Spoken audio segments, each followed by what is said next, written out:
The unbelievably and almost indescribably beautiful setting of Rapperswil is where you join us tonight for the next stop of the Drone Champions League, the world's professional drone racing team series, which is coming to you live from here, surrounded by Lake Zurich and surrounded beyond that by Switzerland. That's where we find ourselves, and it is this weekend across today's racing and tomorrow's that will determine nothing less than the world champion for 2018. I'm Matt Andrews. Martijn de Kemp, my colleague here, will take you through tonight's brilliant racing action with the world's best professional drone racing teams. And Martijn, we find ourselves in some pretty places. Oh, yes, absolutely. It's wonderful to be here, man. I cannot believe it's October. It's sunny out. Yep. It's just wonderful. I was in Singapore last week, and I thought it's going to be very cold where we're going in Zurich. But no, it's a balmy autumnal evening, and it looks a lot like this. This is where we are. There are mountains with snow, if you know a little bit about Switzerland, but there are quite a lot of mountains which don't have snow yet. And nearby, it's sunny and it's warm, and the wind is down, and the drones are ready to fly in one of the most prettiest places I've ever had the pleasure of going to. So thank you to everybody in Rapperswil and Lake Zurich for letting the Drone Champions League come and have fun at the Rapperswil Castle. It is a picturesque city. It's that kind of postcard perfect that you might imagine. It has some very unusual parts to it. The longest wooden bridge in Switzerland is here on 240-something legs. Above all of that, you're looking at Rapperswil Castle, and around that is where we are going to be flying with these incredible teams who've joined us. We've taken it over. It is early evening now, but as the sun sets and it turns into nighttime, we'll light up the night sky with 32 incredible pilots in 8 teams of 4. And that's part of the course that you can see. That's our Sayat gates on sort of the opposite end of the starting, from the starting blocks. And yeah, there's a car on the lake, and there'll be 1 or 2 drones in there as well, I think, before the end of the evening. 3 teams of the 8 who are here could be the world champions this season. And if you haven't been following the season, let us tell you now about them. We haven't done anything specifically to counter Rotorama or Quad Force One. We just do our own thing. It's been a long season and there's been lots of ups and downs, but I think that I'm proud of what we've done, and I think we're really going to show everyone that we deserve to be first here at this race in Zurich. In the worst case scenario, we will be third anyways, but we don't want the third place. We had that last year.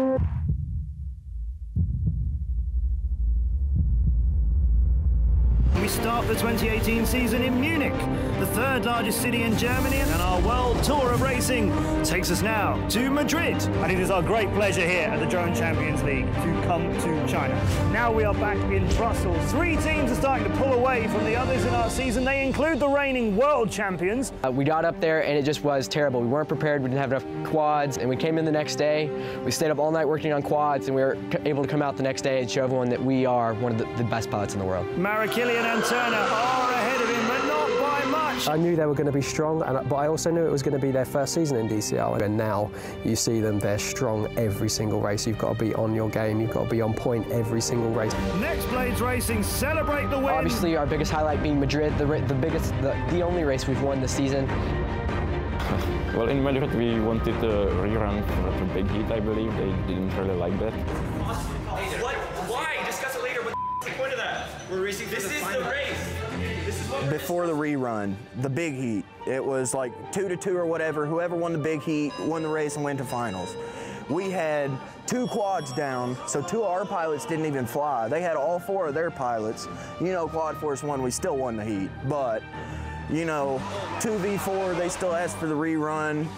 We felt it was a little disrespectful, you know, maybe a little scared moment. They wanted another try at it.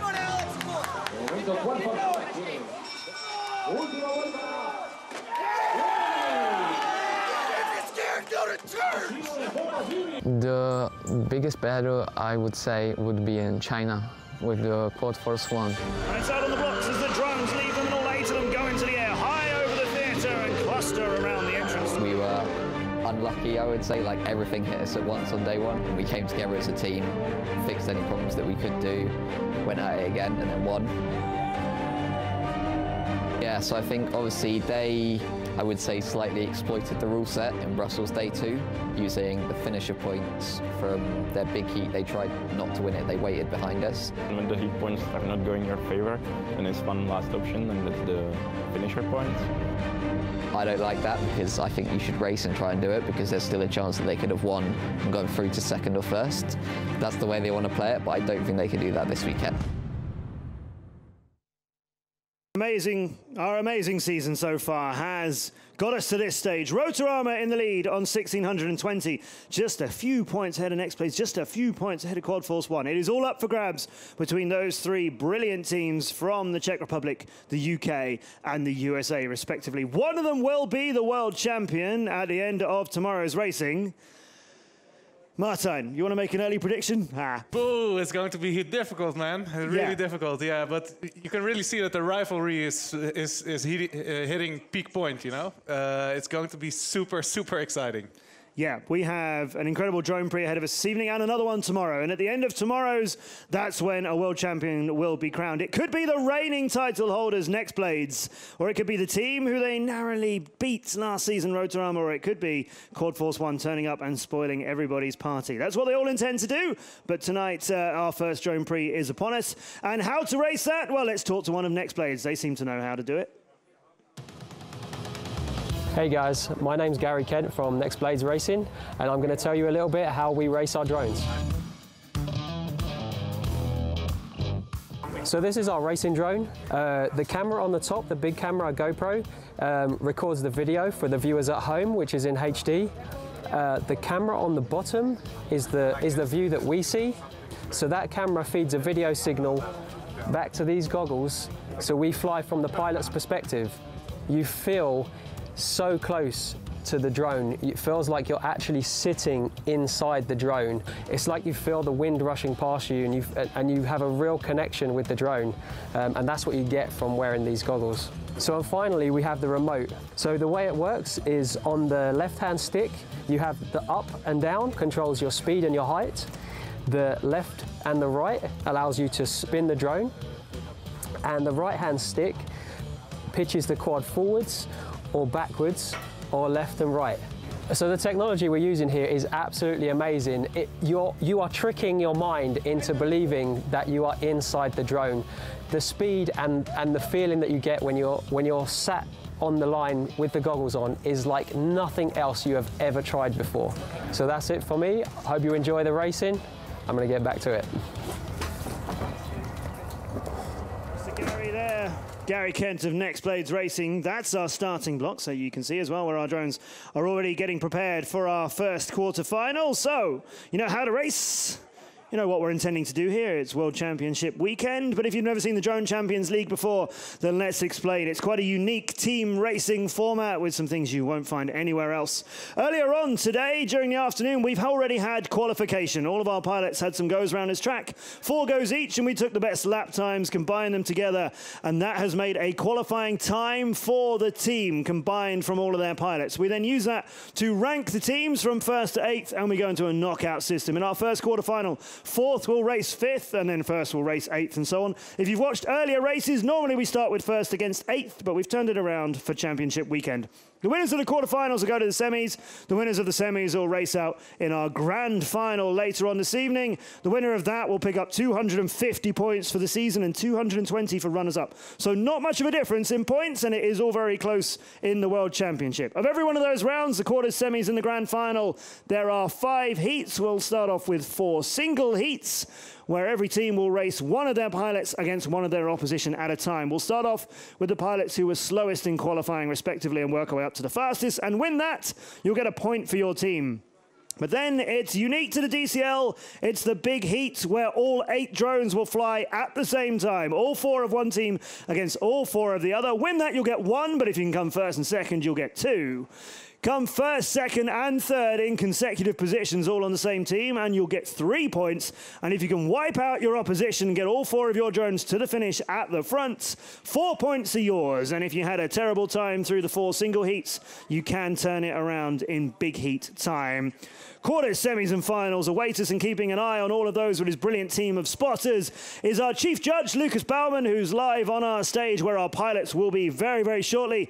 Lucas and his team making sure all the pilots keep within the boundaries of flying drones that are within regulations and all of that sort of thing. And if any pilots want to flag up a protest, and that does happen from time to time, Martijn, then that's when Lucas will get to play and keep the rules all in check. We don't have a lot of problems here, but we do have very good competitors. Definitely. Yeah, yeah. A lot of great competitors. Yeah. We got the world's best, I would say. Yeah, as you saw in that video just now, they know what they're doing, and there's a lot at stake here, and particularly this weekend.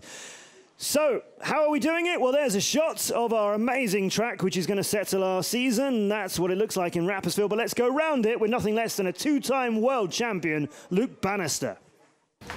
What's up, guys? My name's Luke Bannister, part of X-Blaze Racing, and today I'm going to be giving you the DCL track walkthrough. So straight off the start, you have a really long straight, then you come over to the Breadling Gate, pull a split S, straight through onwards to the Lax Gate. We're coming full throttle at the hairpin turn next to the castle, coming back down, turning through the McDonald's Gate. Now, the McDonald's Gate is the trickiest gate on the track. It's got 2 options through it, and also is the smallest gate on the track, so we have to be very careful around this section. Onto the water section, past the pylon to the furthest point of the track, which is the Seat Gate. After coming through the Seat Gate, we're heading towards the castle, up round to a hard right-hander, all the way to the finish straight.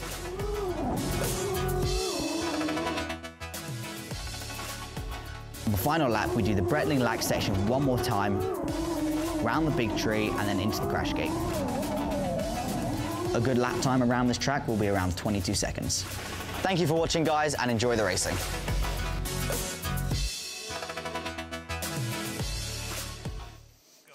You heard him, and he knows what he's talking about, and he knows how to fly this track as well. 22 seconds is what Luke Bannister reckons you can do, and we'll talk a little bit more about his qualifying performance in a moment, but first let's remind you where we're at. After 8 drone prix throughout 2018, it is Rotorama who are currently in the lead with just 20 points between them and the reigning world champions Nextblades Racing. Behind them, our other world champion contender, Quad Force 1, with a little bit more to do, 50 points in the way there, and then there's a bit of a gap before DMM Raiden Racing, Air Carvers Germany, China Dragon, Swiss Black Kites, Wild Prop, and the wildcard team from China, Hellhound, make up the rest of the season. We've had a lot of exciting races featuring all of those teams, and ahead of us, the qualifying leads us to this. Nextblades best again. They keep being best in qualifying. They were best in both of our last 2 drone prix in Brussels. They are the top here. Quad Force 1 a little way behind them, and then a bit of a gap, and Rotorama come in 4th behind Raiden Racing. It's interesting how this has come about. We're going to dig into it a little bit more during the show, but I also want to mention right now, Team FPVR, welcome to them. They are our wildcard team for this drone prix, and they're from Australia. They've joined us from all the way over there to come and have some racing fun with us. 8th in qualifying, though, means they'll meet Nextblades in the 2nd quarterfinal. Our first one, remember, that's between 4th and 5th seed. So Rotorama, our season leaders, come up first, and they've got Swiss Black Kites to contend with. It's a good set of quarterfinals, Martijn. Absolutely. It's going to be very interesting how this plays out. Actually, in the beginning, the Quad Force 1 was trying to face up with the leaders of this entire season, Rotorama. Yes. But it didn't happen, as we can see here. Instead, they've got China Dragons, which they'll be happy about, I think. Nextblades have got Team FPVR after they were 1st and 8th, respectively. Rotorama at Swiss Black Kites. What this means is that all 3 of our world champion contenders, they won't meet in the quarterfinals, but at the semifinals, a scrap is going to come. Let's get on with it, ladies and gentlemen. Live here from Rapperswil, we welcome to the stage the season leaders from the Czech Republic. They are Rotorama.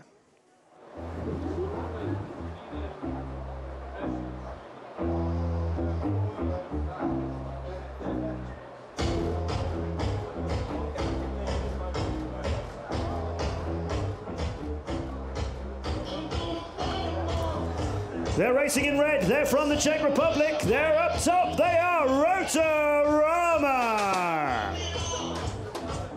There we have Lukas Lemvorski on the far right. He was the 8th ranked pilot out of all 32. And we're going to talk a little bit about their lineup, but actually let's bring their opposition onto the stage. They are in purple, and they are your home team, Rapperswil.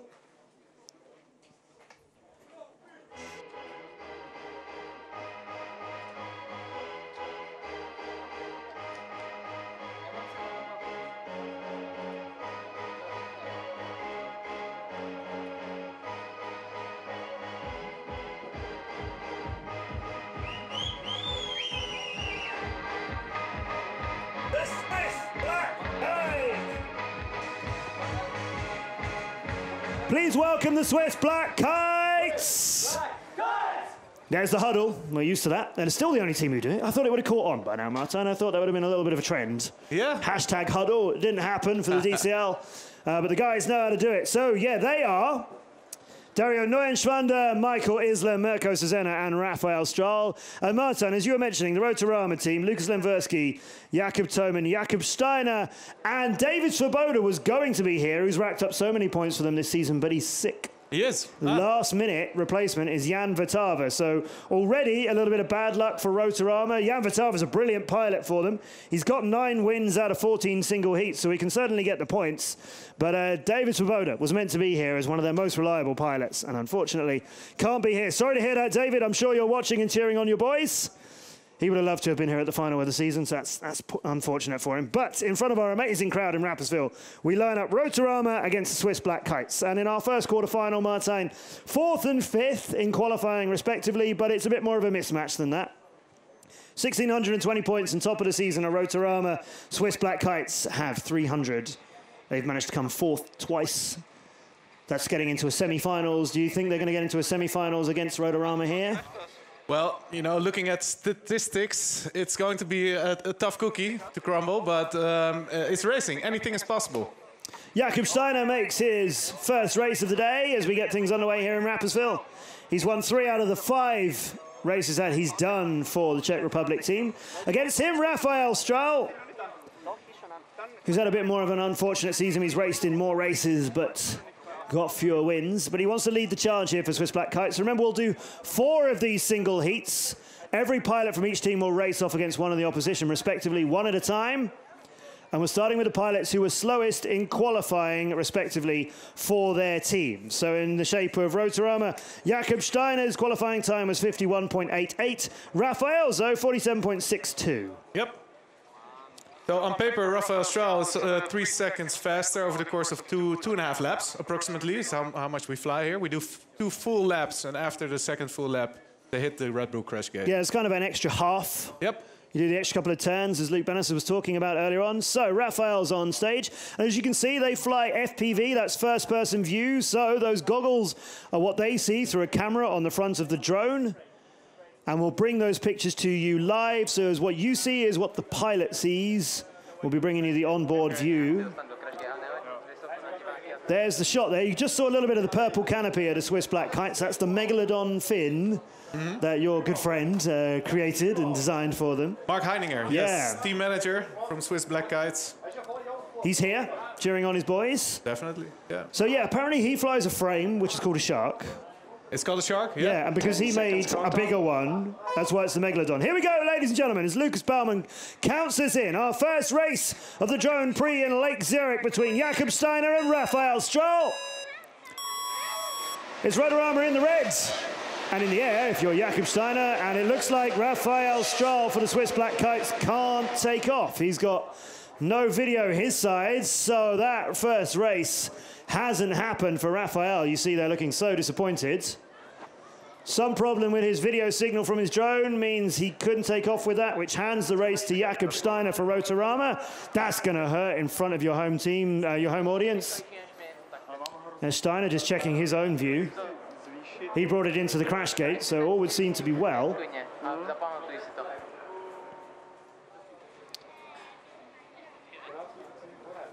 We'll find out whether that first point is going to stick or whether there's going to be any kind of a protest and a rerun for Raphael Strahl. I think we'll move on to our second single heat, which features Jakob Thoman against Mirko Cezena.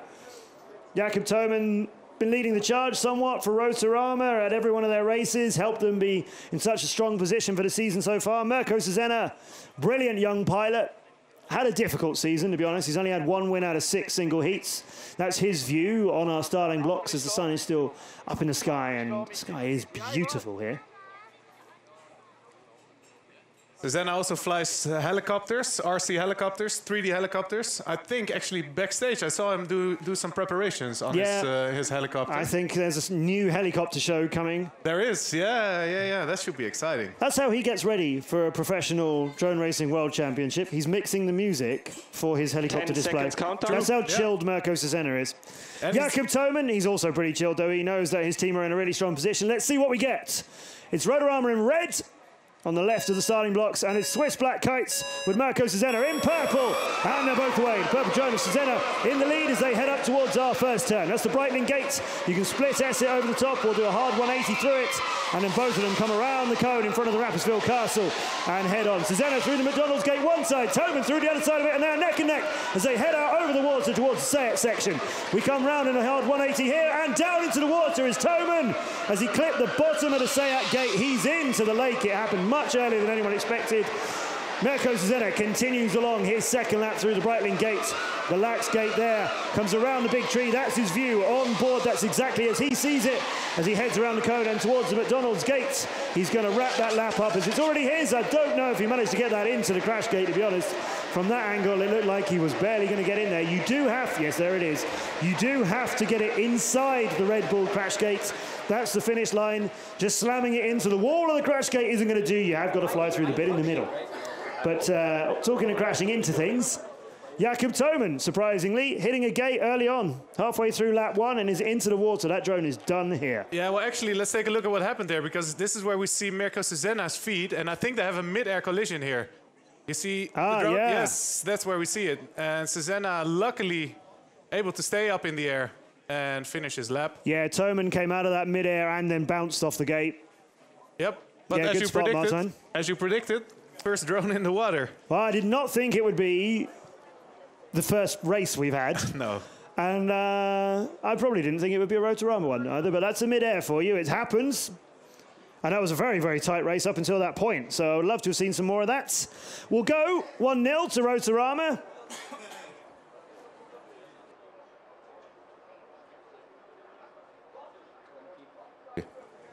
So, Swiss Black Kites with the early lead. It's Michael Isler on screen there for the Swiss Black Kites, racing against Jan Votava.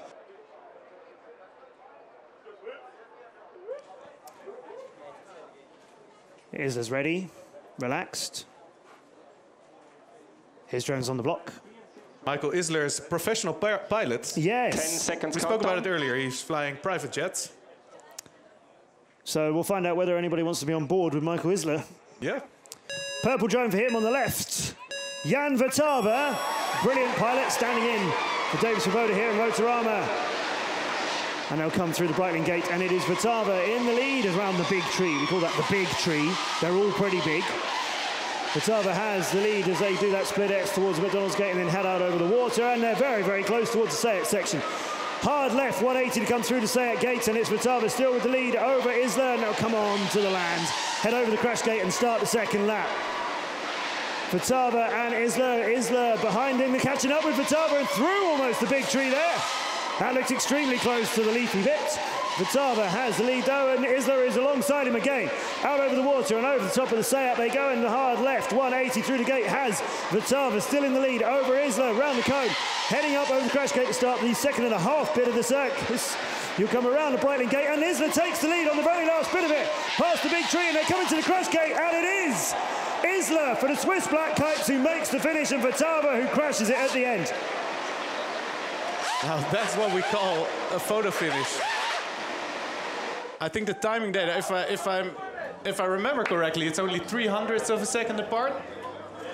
Man, I would Did he get a finishing time? Because I'm not sure he actually made it in. He didn't? Oh. Now, there's an interesting point to play here, which we're going to discuss through the rest of the evening, which is that if you complete your session in qualifying, and if you complete a race, you get a finisher point. That goes towards your team. Although at the end of tomorrow, we will also be crowning our Pilot of the Year, and that is based on the pilot who picked up the most finishing points. So I think in that last race, obviously Jakob Toman didn't pick one up for Rotorama because his went in the lake. I'm not sure that Jan Votava got one there, because I'm not sure he actually got it into the finish.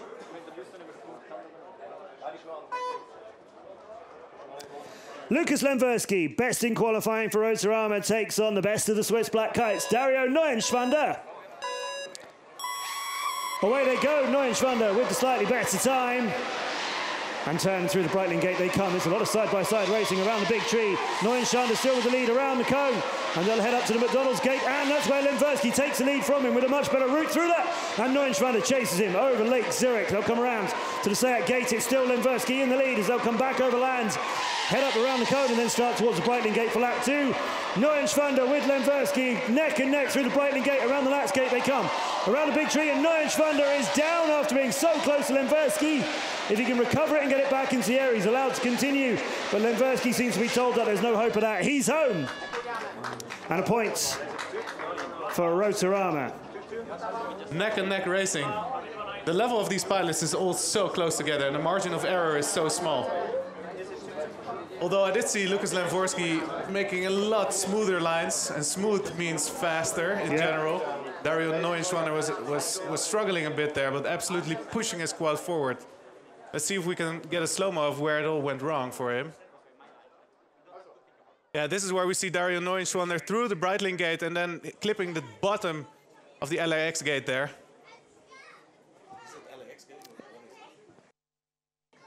The Lax gate is the second one you pass after you've gone through the Breitling gate. And Neuenschwander there, as he came a cropper on what I think we are going to christen the Big Tree. We've been calling it that. I think that's the name it's going to stick with. The Big Tree? The Big Tree. They're all big. There's big trees in Switzerland. Lemversky gets one back for Rotorama.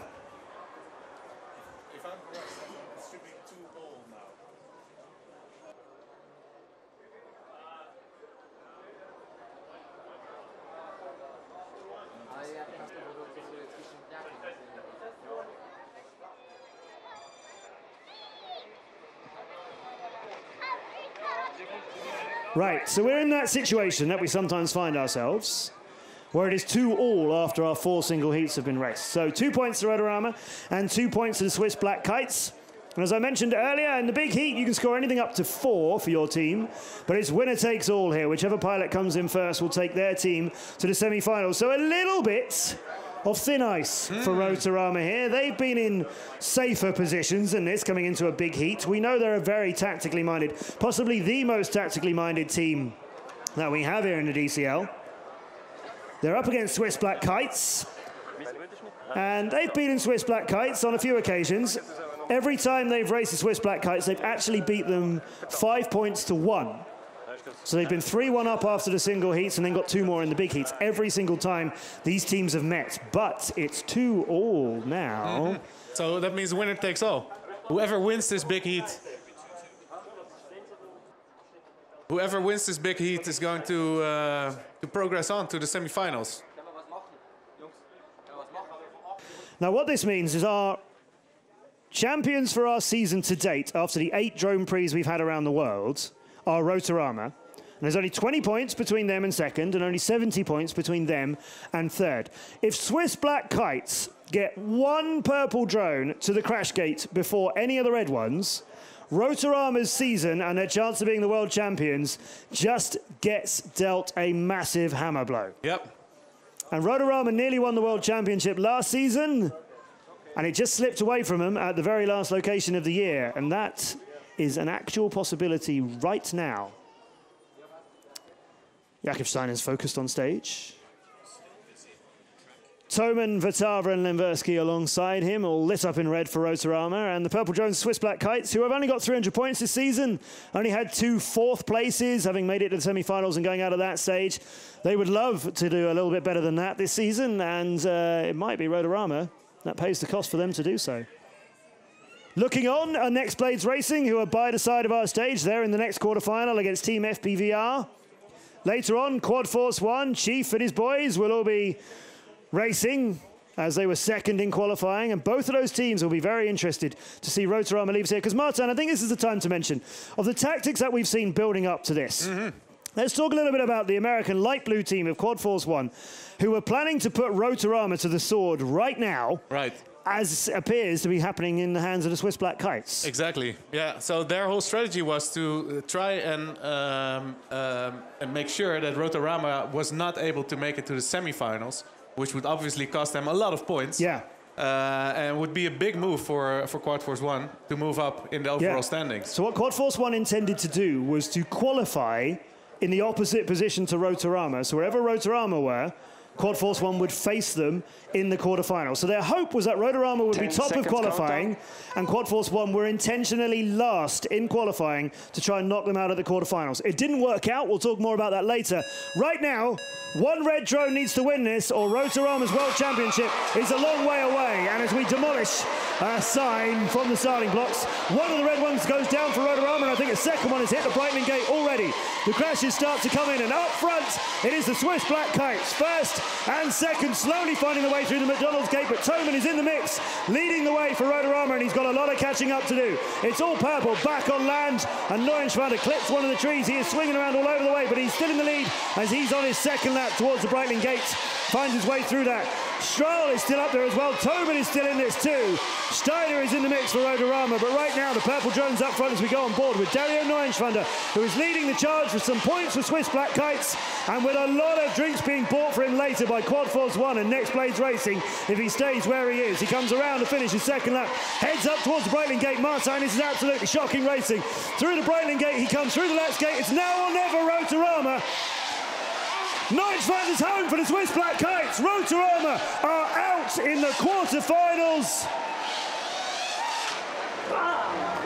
We will double, treble, and all the types of checking that. Check that as I see members of Quad Force One sprinting down the trackside through the audience here. They are only looking to celebrate that what they wanted to do in qualifying, and I see another one of them in the shape of Corey Ibanez. That there is the face of a team whose world championship may have just vanished. This is where they actually lost the race. Their fastest pilot, Lucas Lentvorsky, here, taking off from the starting blocks, absolutely smashing the Breitling sign there, and giving away the victory, or not giving away, but losing that first and leading position of their fastest pilot. That's an amazing upset. I'm just losing words here. Rotorama, the season leaders, not being able to make it to the semifinals. That's a big game changer for the entire event and this final race that we have here in Rapperswil.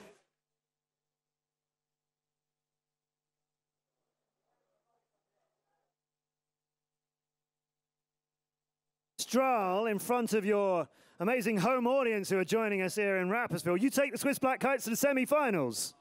Yeah, so we had a really cool race now in the big final, in the big heat. So we had to go all in. It was 2-2, and that was pretty cool. Dario did an amazing job. Really good.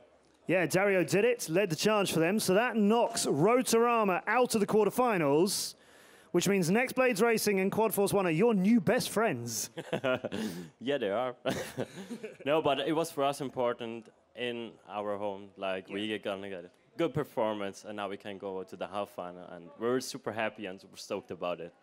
Yeah, the World Championship has unfortunately slipped away from our purple friends of the Swiss Black Kites. A few races ago, that got a little bit out of reach, but you want to end the season in style, and it must matter to you to race in front of a Swiss crowd.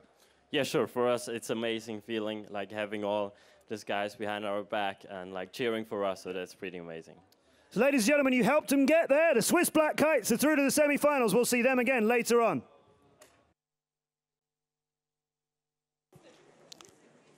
Now, 4-0, Next Blades Racing. That's a scary sight for any team that they're facing, but they're equal on finisher points. So the first thing Team FPVR have to do is get all of their drones to the finish, and then they all need to be in front of all of Next Blades.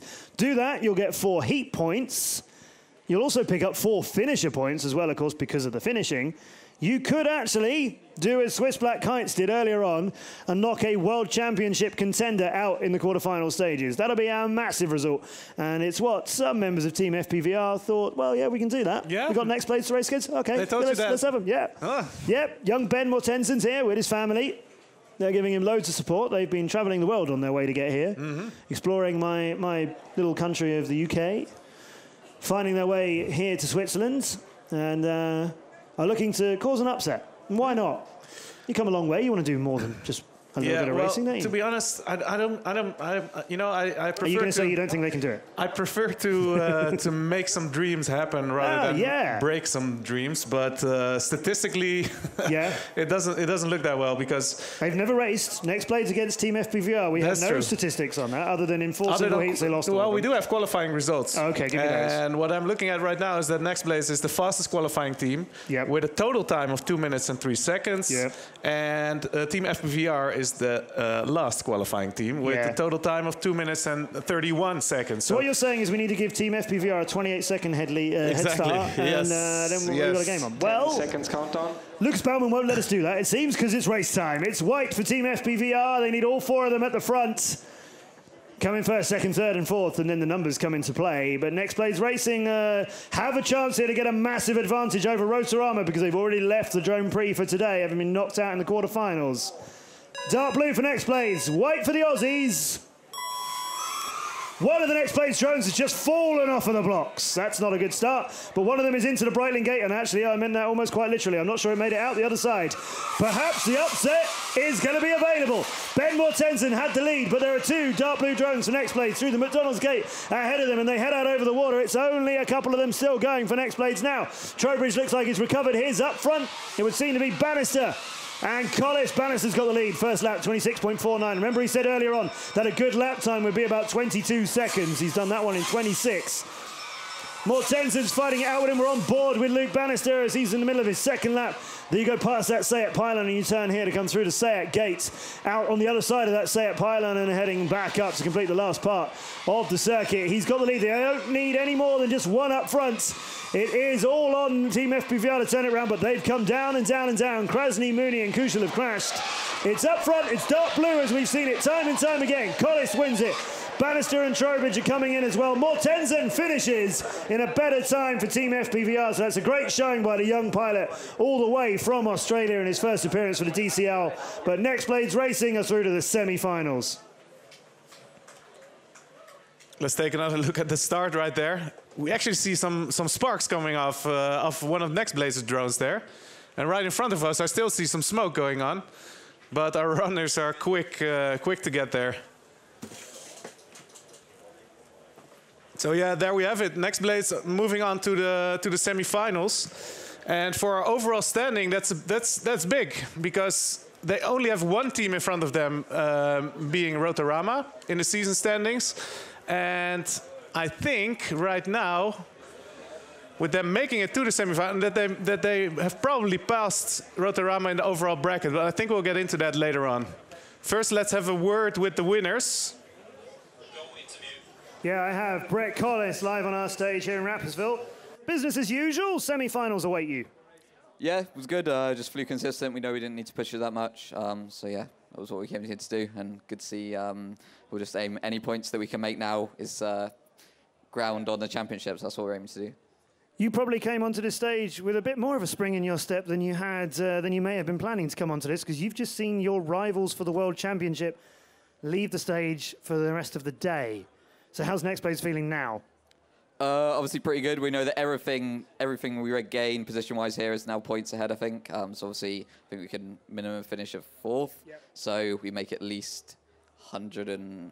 Yeah, numbers and maths. We'll figure all that out for you. You just concentrate on your racing. You also need to probably buy some drinks for Swiss Black Kites later on. Yeah, definitely. They're quite expensive, though, in Switzerland. Well, they deserve it because they've potentially done you a massive favour. Swiss Black Kites knocked out Rotorama. Behind them in the season, remember, are these guys, and they're still in this. Brett and his team are in the semi-finals. Silence, silence.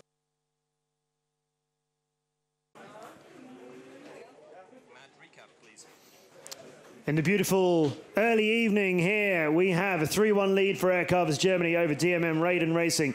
Their semi-final appearance is now within touching grasp. It's not something at the start of the season that Aircarvers Germany would have had as sort of an aspirational target to make it out of a quarterfinal, but they haven't done it this whole year. They've been knocked out by every team they faced in the quarterfinals, and that includes Raiden Racing, who wiped them out 5-0 when we were in Madrid, 5-2 when we were in Munich, 3-2 and 4-1. Actually, both of our last 2 Drone Prix in Brussels, these teams met in the quarterfinals. However they respectively qualified, the other team respectively qualified against them. Raiden Racing have won every time these teams have met this whole season. 4 out of the 8 Drone Prix we've had. But it could be Air Carvers Germany's day to make it into a semi-final. And if you're going to do it, doing it over the team who've beat you 4 times would be a nice way to do it. Absolutely, yeah. And as I hear you say those numbers, I think they already have more points in any that they've had in any quarterfinals.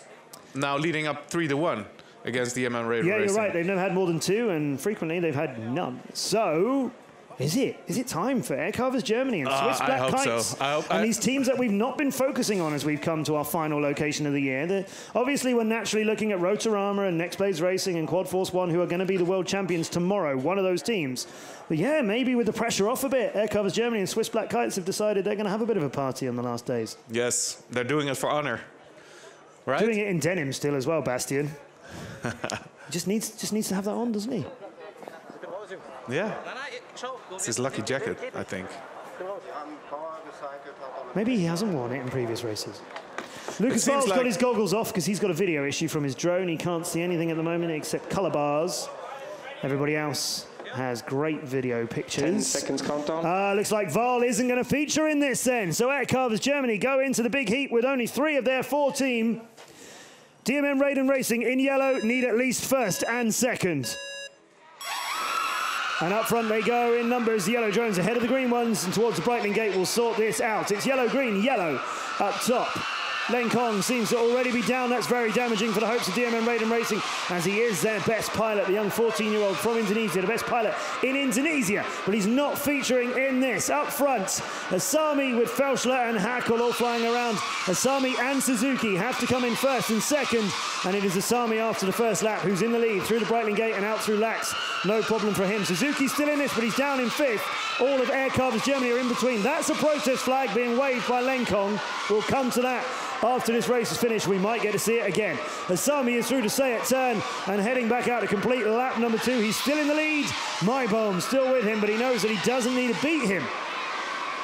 The yellow team of DMM Raiden Racing have to get 2 points here, and it is only looking like 1 as Asami comes in first. It's an important first place. It's an important finisher point for them, but Mybohm is second. And I think another green one is down on the grass. I think Bastian Hackle has parked his on the lawn. Into the crash gate instead comes Suzuki, who will take 3rd for that. Val, of course, didn't feature. Everybody else crashed, so it's 1 point for DMM Raiden Racing, and they needed 2, and Len Kong was waving his protest flag, which he can do if he thinks he's got an issue with video, which isn't his fault. Yeah, so their team manager was at the back there talking to Lucas Baumann. Let's see what Len Kong experienced. Ooh. It seems, you know what I see when I look at this picture is that his drone disarmed. And it looked like he completely overshot the Breitling Gate and backed it into the wall. Yes, but before that we saw all the numbers in the screen, and you only see those numbers as soon as your drone disarms. So it could be that he did that himself. It could also be a problem with the connection between his radio, his transmitter, and the drone. But we have to see. I think our judges behind the scenes are going to take another look at it. Absolutely. And then we're going to have a call. Here we see our chief judge, Lucas Baumann, having a conversation. Yeah, so there's the manager of DMM Raiden Racing. They have a certain amount of time to hand that protest in. They've decided not to protest it, which means DMM Raiden Racing are going to leave us now 3-2 to Air Carvers Germany. And you can hear the cheers on stage from a distance, I think, because finally they've managed to get to a semi-finals.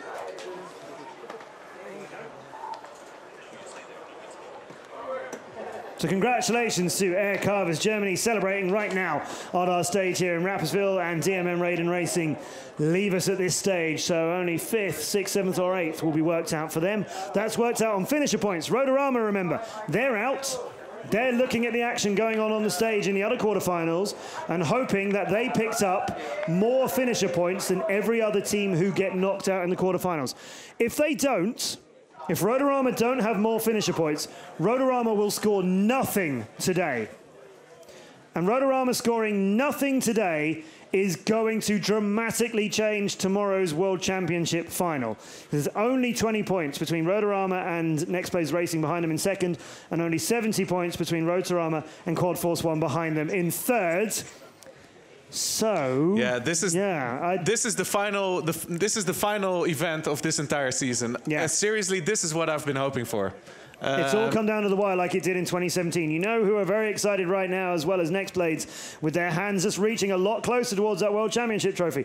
It's the Americans coming to the stage now.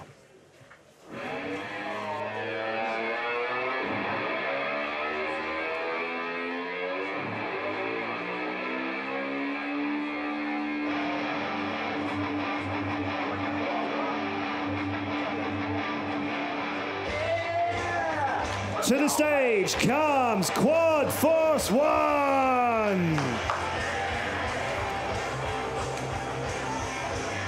They've got an eye on a semi-final spot. They've got an eye on a grand final spot. They've got an eye on a World Championship trophy in front of them on that stage. They have to knock out the China Dragons.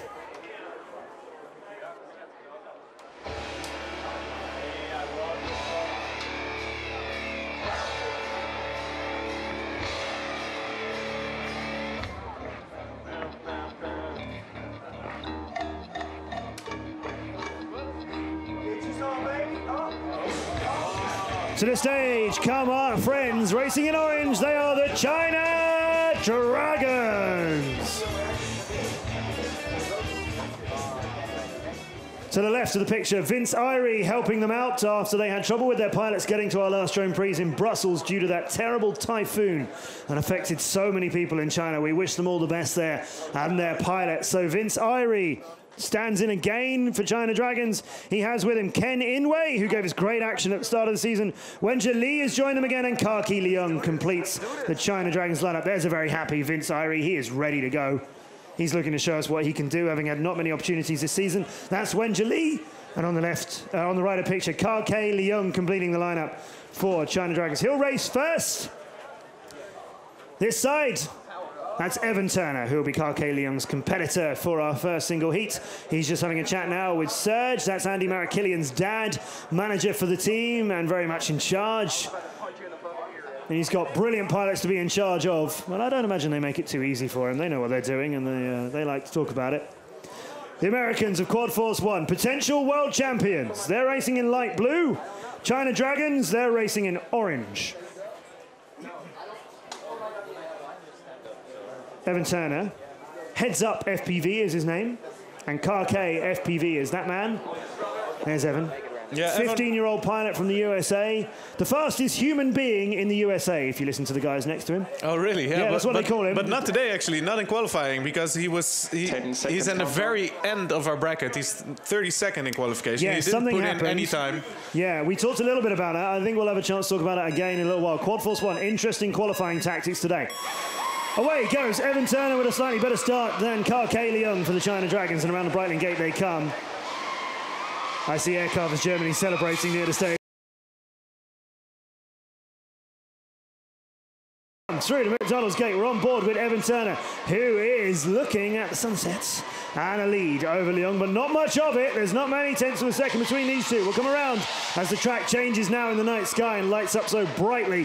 The Breitling Gate, not a problem for them. Turner still has the lead over Leung. Around the pylon they'll come to the McDonald's Gate. Leung has a little bit of a quicker route towards it. Turner had to go right and then left a little bit more, but Turner still has the lead on that. See the timings. Turner starts on his extra bit of the course here. He's still got the lead over Leung. The light's getting very bright in that camera that he's flying with, and it's unusual with an extra bit of a flourish finish for Turner there. He's not in a hurry. Leung, though, is waving his protest flag. So at some point, Turner was told by his teammates, you can have a little bit of fun making it home, because Leung is done. However, Leung would quite like to have another go. It's actually quite struggling for Quad Force 1, because the blue LEDs that are on the drone, they are bleeding inwards on the FPV camera. Yeah. So it really is not beneficial to the quality of the feed that the pilot have to fly with. But Evan Turner didn't seem to be too bothered by it. Let's take a look at what happened to Kake Leung here. I think he hit the McDonald's Gate there. In the big bit in the middle. You've got two choices, Leung. That was neither of them. Oh, which left or right, left or right, left or right? Middle. And from that point, Turner leaves away. Now, though, Leung did wave his protest flag, so to be fair, perhaps, yeah, he looks like he can't see anything through his FPV right then. At the moment, I'm not thinking China Dragons have handed that protest in, and as we mentioned earlier on in the last quarterfinal, there's a certain amount of time where you either protest it or it goes. So there's the manager of China Dragons making that decision. There are certain things relating to the protest that we won't go into now, but basically you don't hand in a protest unnecessarily. You don't hand in a protest unless you are very sure of what you're doing. Yep. We won't dig into the rules about that, but there it goes. So that is now under review.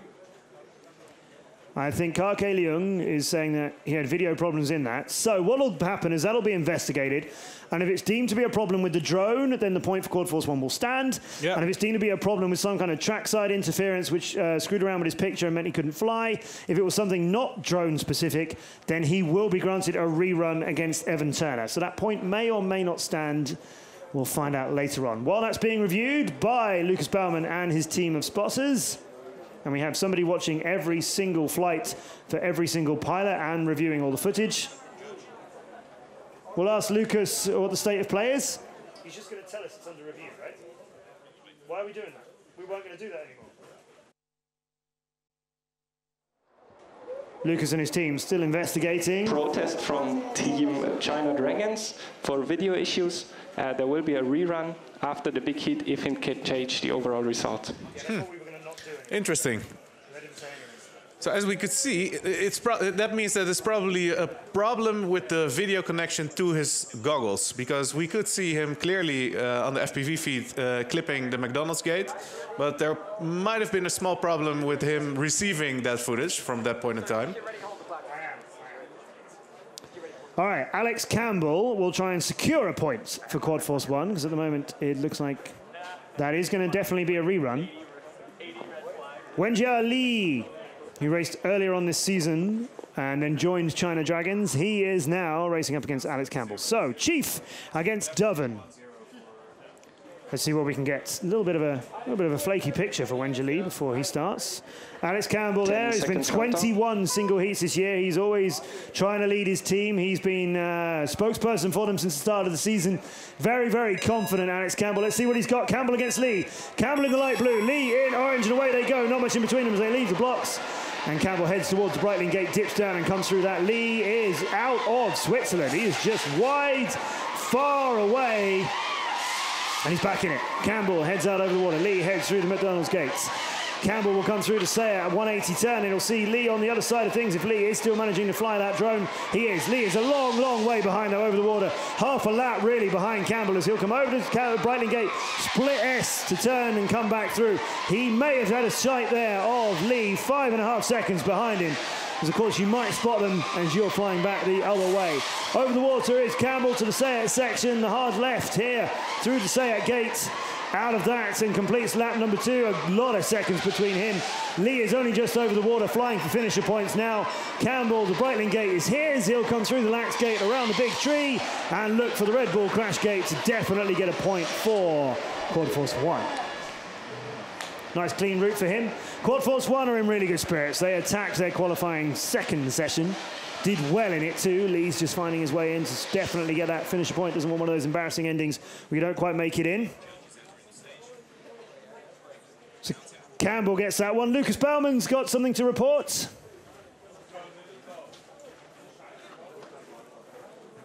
He is brandishing a yellow card. Now that's a yellow card being shown to Wenjia Li, so he's done something outside of the regulations, and I think by the way his manager is signaling to him, I think Wenjia Li recovered his drone and went too high as he was doing so. We have a height limit here on the course for safety reasons, and I think he's just peaked slightly beyond that. Definitely, yeah, usually that's the problem. That's a better high five. I just want to mention, oh, no, there you go. 1 out of 2, Alex Campbell. Usually that's the problem, the height, because we have netting all around, all over the audience. Yep. Safety before anything else. But as soon as the drones get too high, there's a small chance that they go over the netting, and we don't want that. So 1 yellow card is a hard warning. 2 yellow cards is an immediate disqualification for that individual pilot. Yeah, and that's really damaging. Of course, not only are they disqualified from that whole series, that whole quarterfinal at this stage, but the next one as well. So you're racing everything. 10 seconds countdown. So it's currently 1-0 to Quad Force 1, and we're into our third single heat, which features Andy Marakilian against Ken Inway. Marakilian, who's had such an incredible season, leaves the blocks ahead of Inway, and to the brightening gate they'll fly. Inway's view on board here has Marakilian in front of him around the pylon and towards the McDonald's gate. Marakilian, where are you? He is close to Inway. Inway is a little bit too close to the McDonald's gate. He could have taken the lead from him then. Very aggressive turn towards that McDonald's gate, but he's down on the grass. If he can recover it, he can continue in the race. We have turtle mode permitted here. If your drone is upside down, but you can still manage to take off and flip it, then you are legally allowed to. But Inway, I think, is tangled and staying down, and Marakilian has a look at the castle, has a look at the crash gates, chooses the crash gate. Unfortunate for Ken Inway there. That left all too soon for him. Let him hang, baby. Let him hang. Marakilian chalks up his 17th win in single heats. 17th, amazing. Yeah. Of course, Quad Force 1, they've been in more than most because they always make it to a final. Almost with one exception, they've been in every grand final. Here's Ken Inway. Yeah, let's take a look at what happened here. The McDonald's gate, just on the right side. It's an interesting corner because some pilots take it on a right-hand split S, so like a drop corner. They steer to the right, but there are also pilots that take it to the left. There are pilots that take the right part of the M and pilots that take it on the left side. And a couple in the middle. And a couple in the middle, unfortunately, yes. Yeah. It is a tricky gate. It's only about 1.5 meters. The space either side, I think, is 1.5 meters wide. 10 seconds countdown. And that may seem big, but as soon as these drones, they fly like 150 kilometers an hour. 1.5 meters isn't that big anymore, hitting that speed. Vince Irie in orange for China Dragons against Corey Ibanez. Meanwhile, FPV, who is racing for Quad Force 1. We had him earlier on in the season. He hasn't been with us for a couple of races. They've chosen to bring him back. Vince Irie is done way too soon here. Vince, who was in really good spirits, a little bit disappointed with his qualifying performance, but wants to show that he's one of the best here. What happened to Vince? Yeah, that's super unfortunate for my good friend. He's also from the Netherlands. Let's take a look at what happened here. Good launch, good start, but clipping the side of the tree there. Yeah, trees and drones, they're not the best friends. Let's put it that way. Some leaves are down. Leaves down. Yeah. Vince, we talked about the trees at breakfast, Vince. I gotta give it to him, you know. He's a substitute pilot for the China Dragons team. He's not flying his own gear, so he's flying China Dragons team quads, the team drones, and he's not really familiar with them. Nevertheless, unfortunate crash there. I think he could have done a lot better there. Yeah, he's going to be kicking himself for that one because he, like I said, he came in knowing that he wanted to prove himself more, and he's really going to rue that one because he had a decent go at qualifying earlier on, and I think there was certainly more he could have shown us. Yes. 3-0 though to the World Championship hopefuls from America. So Next Place Racing will be looking on.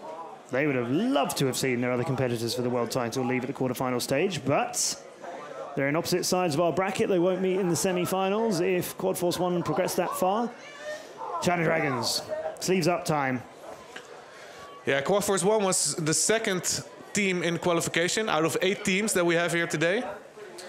Their fastest qualifying time was done by Corey Ibanez, who was ranked number 3 out of 32 pilots. And we have Andy Marakilian ranked number 5. We have Alex Campbell on number 7. And Evan Turner in all sorts of trouble in the very last of the bracket. So that put them on second place, actually. I think if Evan Turner did better, they might be able to take out Next Place, but ooh, it's going to be an exciting final, man. Yes, it is. And Quad Force 1 would love to be there and take that massive step. So let's touch, while we're there just getting ready for this, let's touch on what we were talking about for qualifying earlier on, because Quad Force 1 came here needing to catch up on Rotorama. So their intention was to qualify in a position that meant they would race Rotorama in the quarterfinal and knock them out of that stage. They were so confident that they would beat Rotorama. They wanted to meet them as early as possible to minimize the points that Rotorama would get. Exactly. They thought Rotorama would qualify top. So Quad Force 1 basically screwed their first qualifying session on purpose. They did one lap and then ended it. Yep. That puts you in last place because you didn't get the 2 laps per pilot that you need. So they were 8th out of qualifying until they realized Rotorama, on the second set of qualifying goes, they realized Rotorama were beaten by Nextblades. Rotorama weren't going to be top of qualifying, and all of a sudden they had Nextblades ahead of them. So instead, Quad Force 1 turned up for qualifying 2 and came second. Yeah. Which is what they often do. Second is pretty standard for Quad Force 1 in qualifying. Unfortunately for them, second is something they're getting used to being at the end of a Drone Prix, and that does not sit well with the Americans. Here we go then. Big heat time. 3-0 in the favour of Quad Force 1. We'll rerun the first single heat if a point is needed to separate things here. But first, China Dragons have to get 3 of them up front in orange. We're on board with Evan Turner, who is in a little bit of a confusing start there, but through the brightening gate. He comes ahead of him, blue, orange, and blue around the pylon and heading to the McDonald's gate. They're all clearly through that. One of the Quad Force 1 drones has had a bit of a trouble. I'm not sure it's wrecked him, but he had to have another go at the McDonald's gate. It's 2 up front now. For Quad Force 1, the American team taking the lead over China Dragons. It looks like it is Ka Leung who's up front for China Dragons, but he's a second behind Campbell, who's behind Andy Marakilian.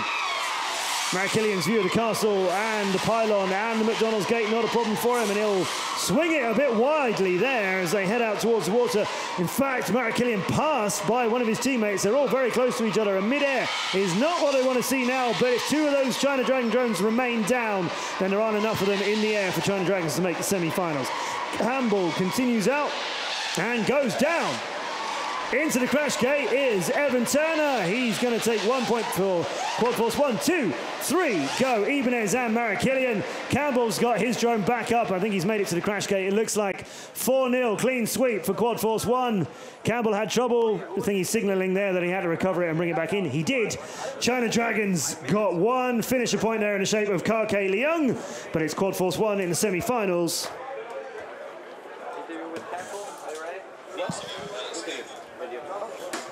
There you have it. Great job by Quad Force 1. 7-0. 7 points. Clean sweep there.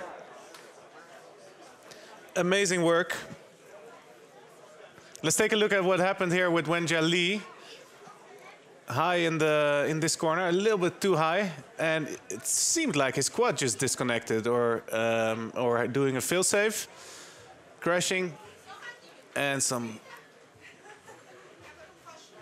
footage of entering the crash gate. They're not too happy, but let's see how happy they are right now, knowing that they're in the semi-finals.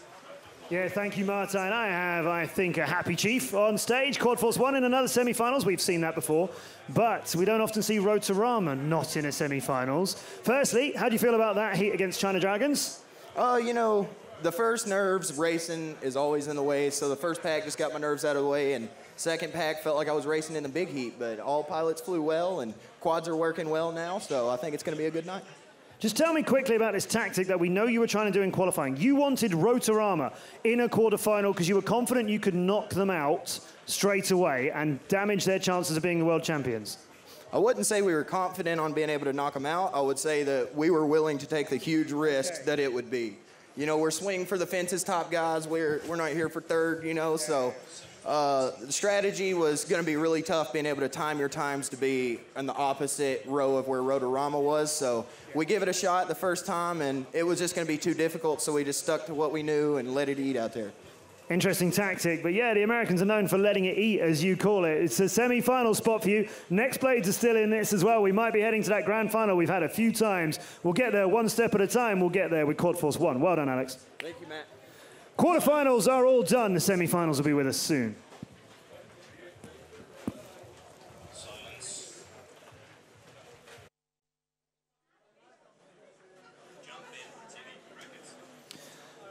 Our semi-final lineup looks like this. The reigning world champions who you just saw from the 2017 season. Nextblades Racing. They'll come on first to take on the Swiss Black Kites. And then after that, another possible 2018 World Championship contender, Quad Force 1. That'll be the American team up against the Germans, who are the Air Carvers. Our 2 semi-finals not featuring Rotorama, the leaders for the 2018 season up until now. But that is going to change tonight. That is definitely all going to get rearranged. But first, let's do some semi-finals and let's mix things up further. And to do that, we'll welcome the reigning champions.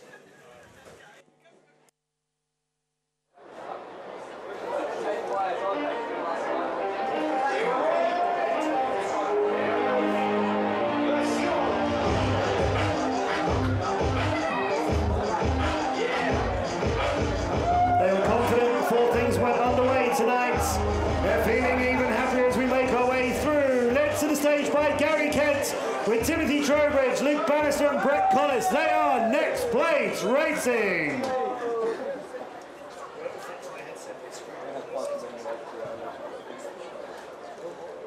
Now we'll welcome their opponents who've already had a great quarterfinal and have a big challenge ahead of them here. The locals, your Swiss Black Kites.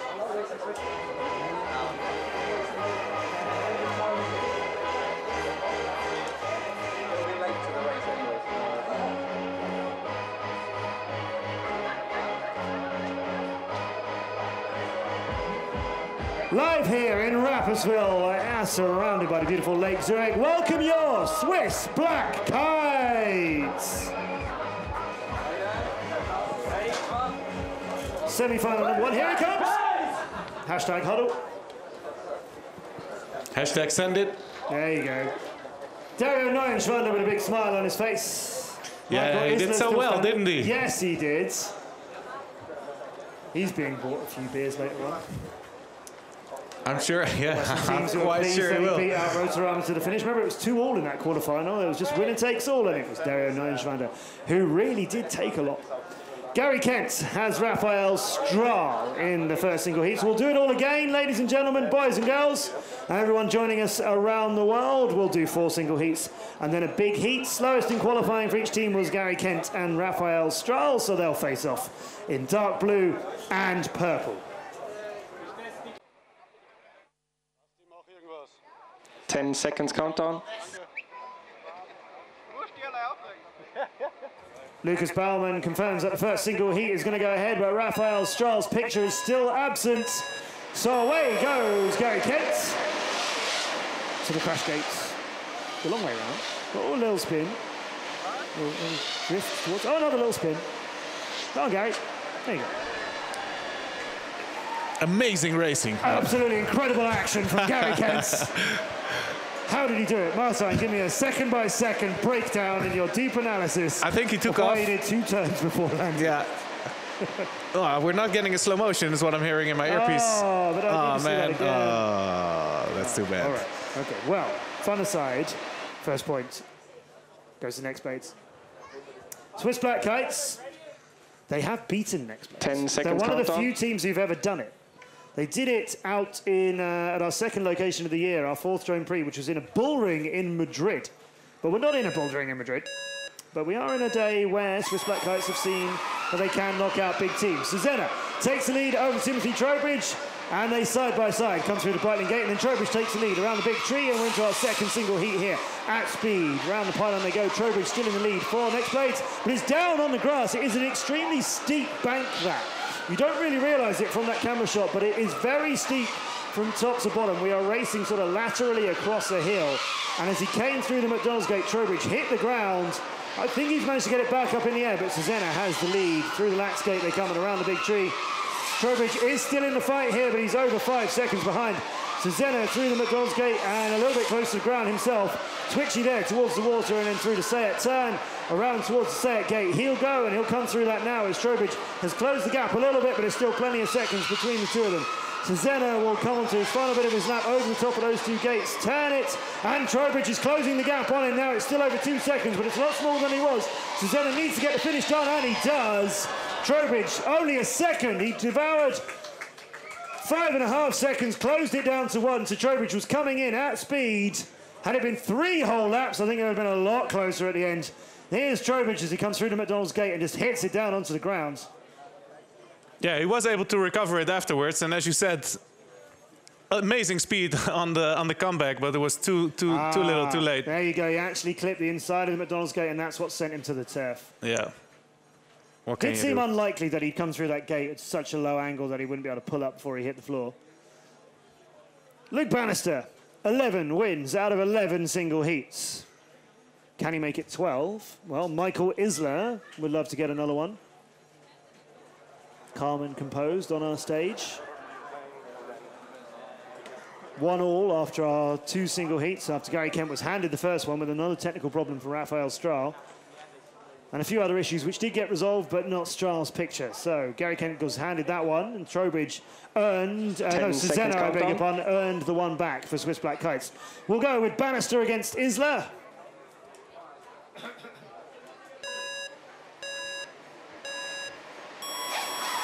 And away they go, 0.02 of a second between them in reaction times, but then Bannister pulls away, and there's already half a second between him and Michael Isla.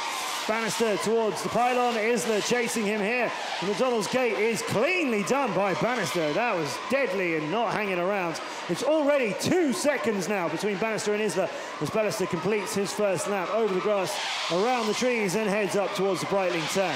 It's 26.53, pretty much like his first single heat in the quarterfinal that we had earlier on. Around the pylon and towards the McDonald's gate, he'll come, and Isla is some way behind him now. Isla, though, aggressively attacking the McDonald's turn.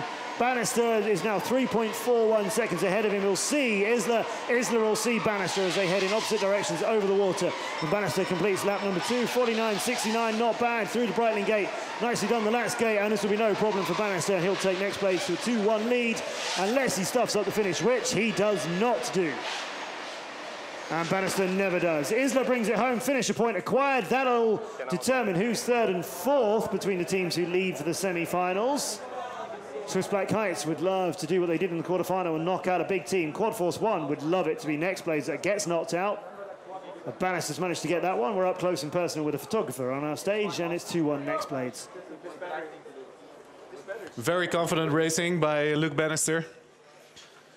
So, such smooth flying lines on his behalf. It just looks like this guy always just takes it slow, but then again, he's number 2 in qualification, and he only has not this man, but the man from Next Blaze that's up next, Brett Collis, in front of him. Darren Neuenschwander against Brett Collis. Tasty bit of rivalry. FP Vader against Collision FPV.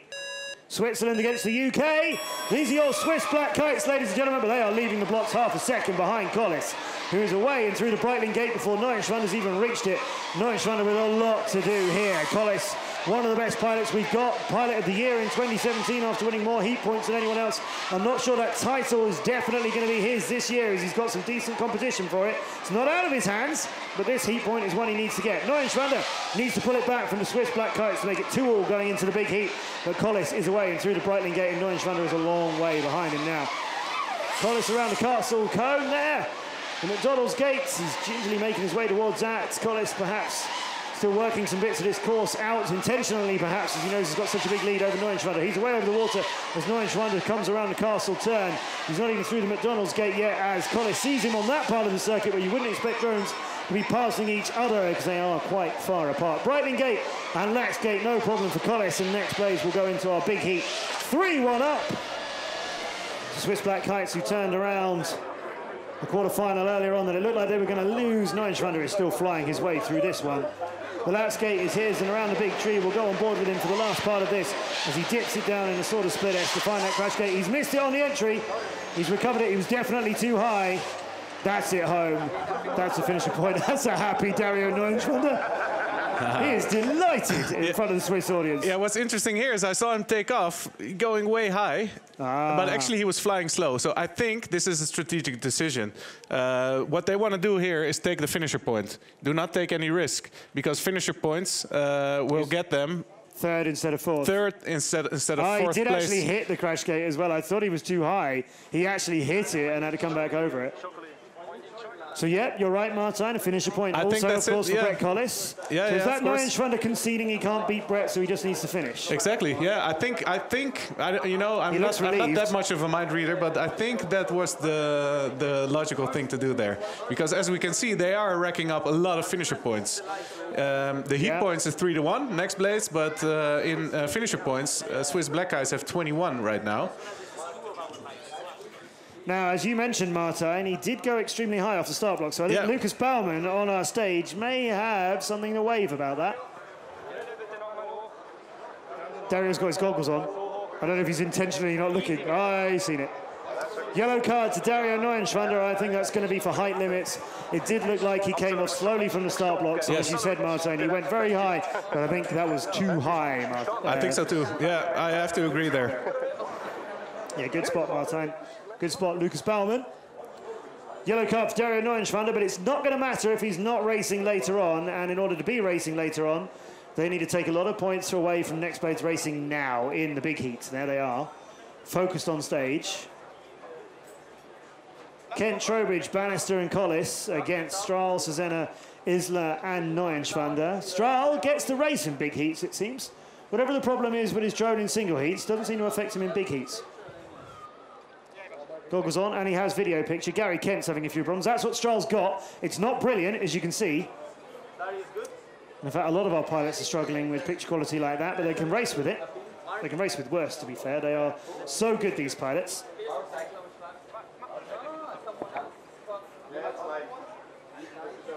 Drones on the starting blocks, just getting ready. What are we looking at there, Martin? On top of the drone, there's a GoPro, and our spotters, right before the drones take off, they have to make sure that the GoPros are running. Because right now, what we are working with, and what you guys are seeing as well, is the footage from the FPV camera. But later on, yeah, we're going to work with HD footage, of course. We make a highlights program of all of our races. Yep. And that is shown on over 100 TV channels around the world, so make sure you find that and look at that wherever you're watching us, whether it's our wonderful audience who are live here in Rapperswil or anywhere else in Switzerland or wherever you are around the world, joining us on youtube.com/DroneChampionsLeague and Facebook.com/DroneChampionsLeague. Thank you for joining us throughout 2018. We have an enormous final ahead of us tomorrow, but a big heat now in semi-final number 1. And away go, Next Blades Racing, 1, 2, 3, and 4, and the Swiss Black Kites. Are they handing this to them in the big heat by playing it safely for finisher points, as you said, Martin? Possibly. It's not a tactic that I'm a fan of. To be honest with you, I understand why teams do it. They want to secure the 3rd rather than concede 4th. But Neuenschwander fancies mixing it up a bit and is moving up the field. He's past Trowbridge. He's still got Collis, Bannister and Kent respectively in 1st, 2nd and 3rd. Up front, Bannister has Collis with him, Kent behind him. All Next Blades Racing at the front. Quad Force 1 to the side of our stage, watching on here as they see Next Blades Racing looking very likely to be the grand finalists. And Quad Force 1 will need to win out their single heat, their semi-final, beg your pardon, to join them in that grand final, because while Rotorama are behind them on points today, they won't want Next Blades Racing to be ahead. Brett Collis through the Breitling gate. This is all academic for Next Blades Racing. Towards the crash gate he comes. 1. Second is Luke Bannister.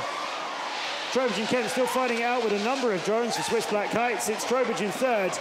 Gary Kent seems to have made it home as well. 4 finisher points potentially here for Swiss Black Kites could be very, very important to them. 2 at home. It looks like he was letting them through first. I appreciate that as an Englishman. He looked like he was going, oh no, after you. You take 5th. You can have 6 as well, my son, my colleagues here. Neuenschwander, Isler, Cesena, Strahl all seem to make it home in that big heat. 4 finisher points acquired. That's what they'll need if they want to grab 3rd place, but it is out of that and into the grand finals. 7-1 for Next Blades Racing. Yeah, I have to agree with you there, Matt. I don't like it. I don't like it. You know, I like teams that just go guns blazing, take the risk, all or nothing. Just try to win anything you can win, possibly. But then again, I also understand from a strategic standpoint, I completely understand what Swiss Black Kites are doing here. It's a race for them on home turf. And those finisher points, that's what they need. You know, the finisher points are ultimately what decides who comes in 4th and who comes in 3rd. So if you want to make it to the stage, those finisher points are what you need. But now let's have a word with Next Blades Racing. Yeah, I have Gary Kent on stage with me in front of our amazing crowd here in Rapperswil. Grand finalist Gary Kent. World champion 2017 Gary Kent. World championship 2018. Maybe. Yeah, maybe. It's looking a lot more favourable today, as I was saying to Brett earlier. Rotorama being out in the quarterfinals, that's good news for you. Now you're in the grand finals. Quad Force 1 are watching on over there, fighting with you for the World Championship as well. How is the team feeling now you've got that grand final? Yeah, we're feeling great. We're feeling confident. We've worked hard to get here. I think we're ready for it. Yeah, looking forward to a really good final. You had 2 brilliant drone pre's at our last 2 races, which were in Brussels. You did that thing nobody else has done. You did the double. You won both of them. And in fact, we can call it the double-double now because you won both of our drone pre's in Brussels before. Nobody else has won both drone pre's at a location. You guys have done that. So everything's working well for Next Blades. Yeah, we've worked really hard for this. We've trained really hard. We prepared really hard. We tried to get everything to come together, and you saw in Brussels that everything eventually came together, and we got a double win there. So yeah, we're really, really happy with that, and hopefully we can keep that momentum going forward.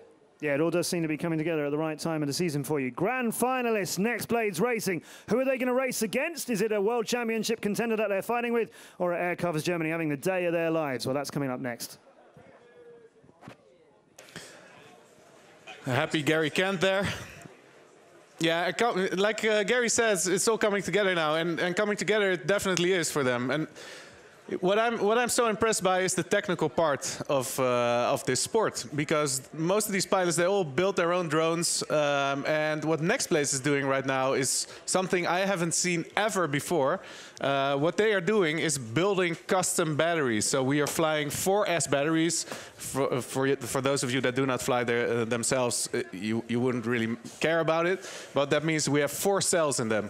But what Next Place is doing, they are combining 2 batteries and soldering them together to make one big pack. It just doesn't sound like it's possible, to be honest with you, just soldering 2 batteries together. Yeah, well, anyone that's walking around here, you have a chance to visit the pilot areas, and you can see them actually tinkering around with it and soldering their batteries together. It's super impressive. That at home. No, do not do it. Talk to Next Blades Racing about what they're doing, because no one else is doing it. Do not just solder batteries together. No, don't do it. At home, please. Absolutely not. Please don't do that. So that's how they're leading things. They're in the grand finals. Here's the next team who would love to join them there and beat them there.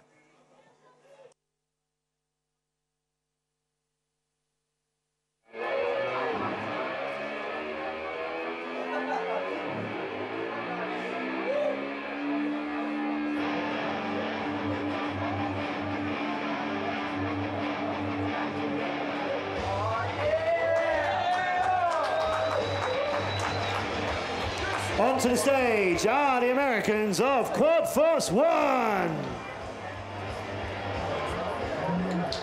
And their opponents, like I said, they're having the best day they've had all year.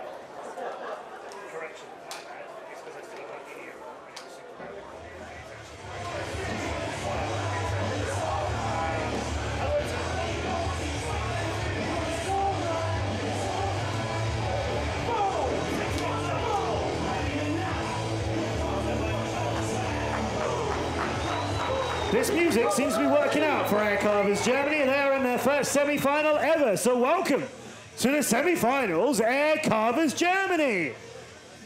Yeah, Angelo Felscher's happy there. Maite Maibaum, Lucas Wahl, and the denim-clad Bastian Hackel. Yep. Still doing it. It's working. Is this lucky jacket, you said? I don't know. I think it is. Well, these two teams don't meet very often because Next Blades Racing are usually first in qualifying, which means they race 8th in qualifying in the quarterfinals. Yes. And that is never Air Carvers Germany. Nope. Except for the one time when they did meet, because it was Air Carvers Germany, and they got thrashed by Next Blades 6-0. So that's not today, though. That was in the Simmental when we were at the Great Wall of China, and we had amazing racing there. But here, happy Air Carvers Germany, with or without denim jackets, are looking to continue on their charge.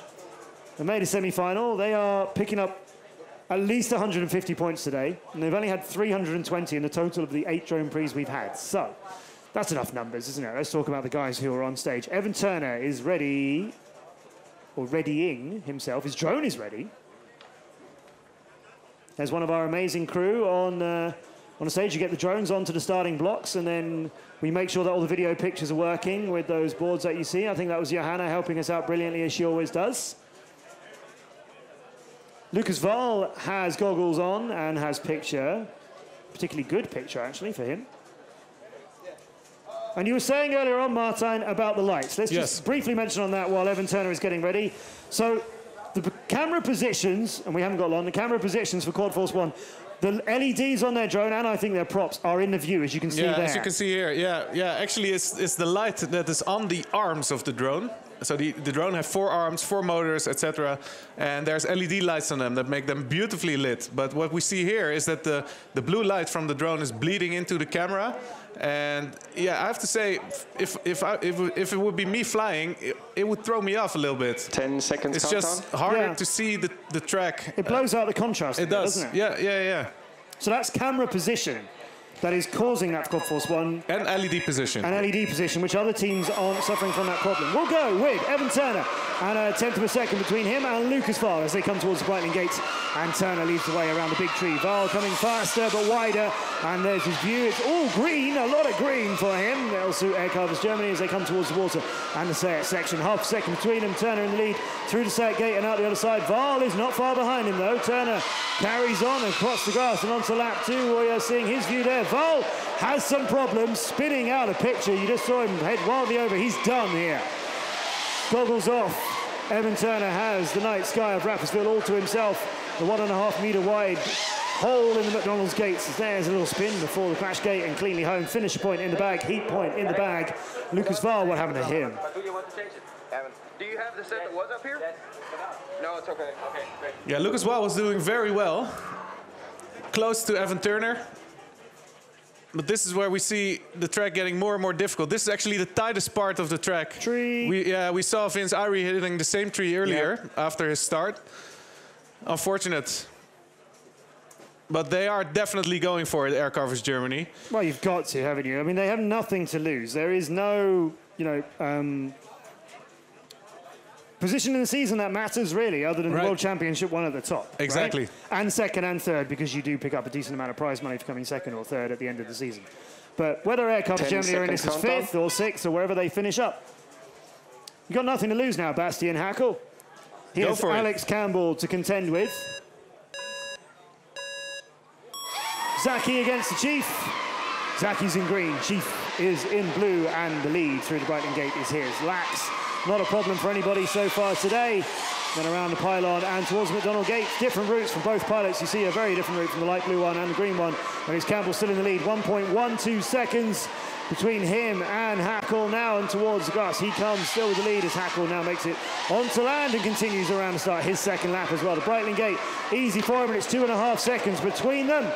The gap from Campbell is over doubled now, but Campbell's being flagged up as having crashed and having maybe gone the wrong way.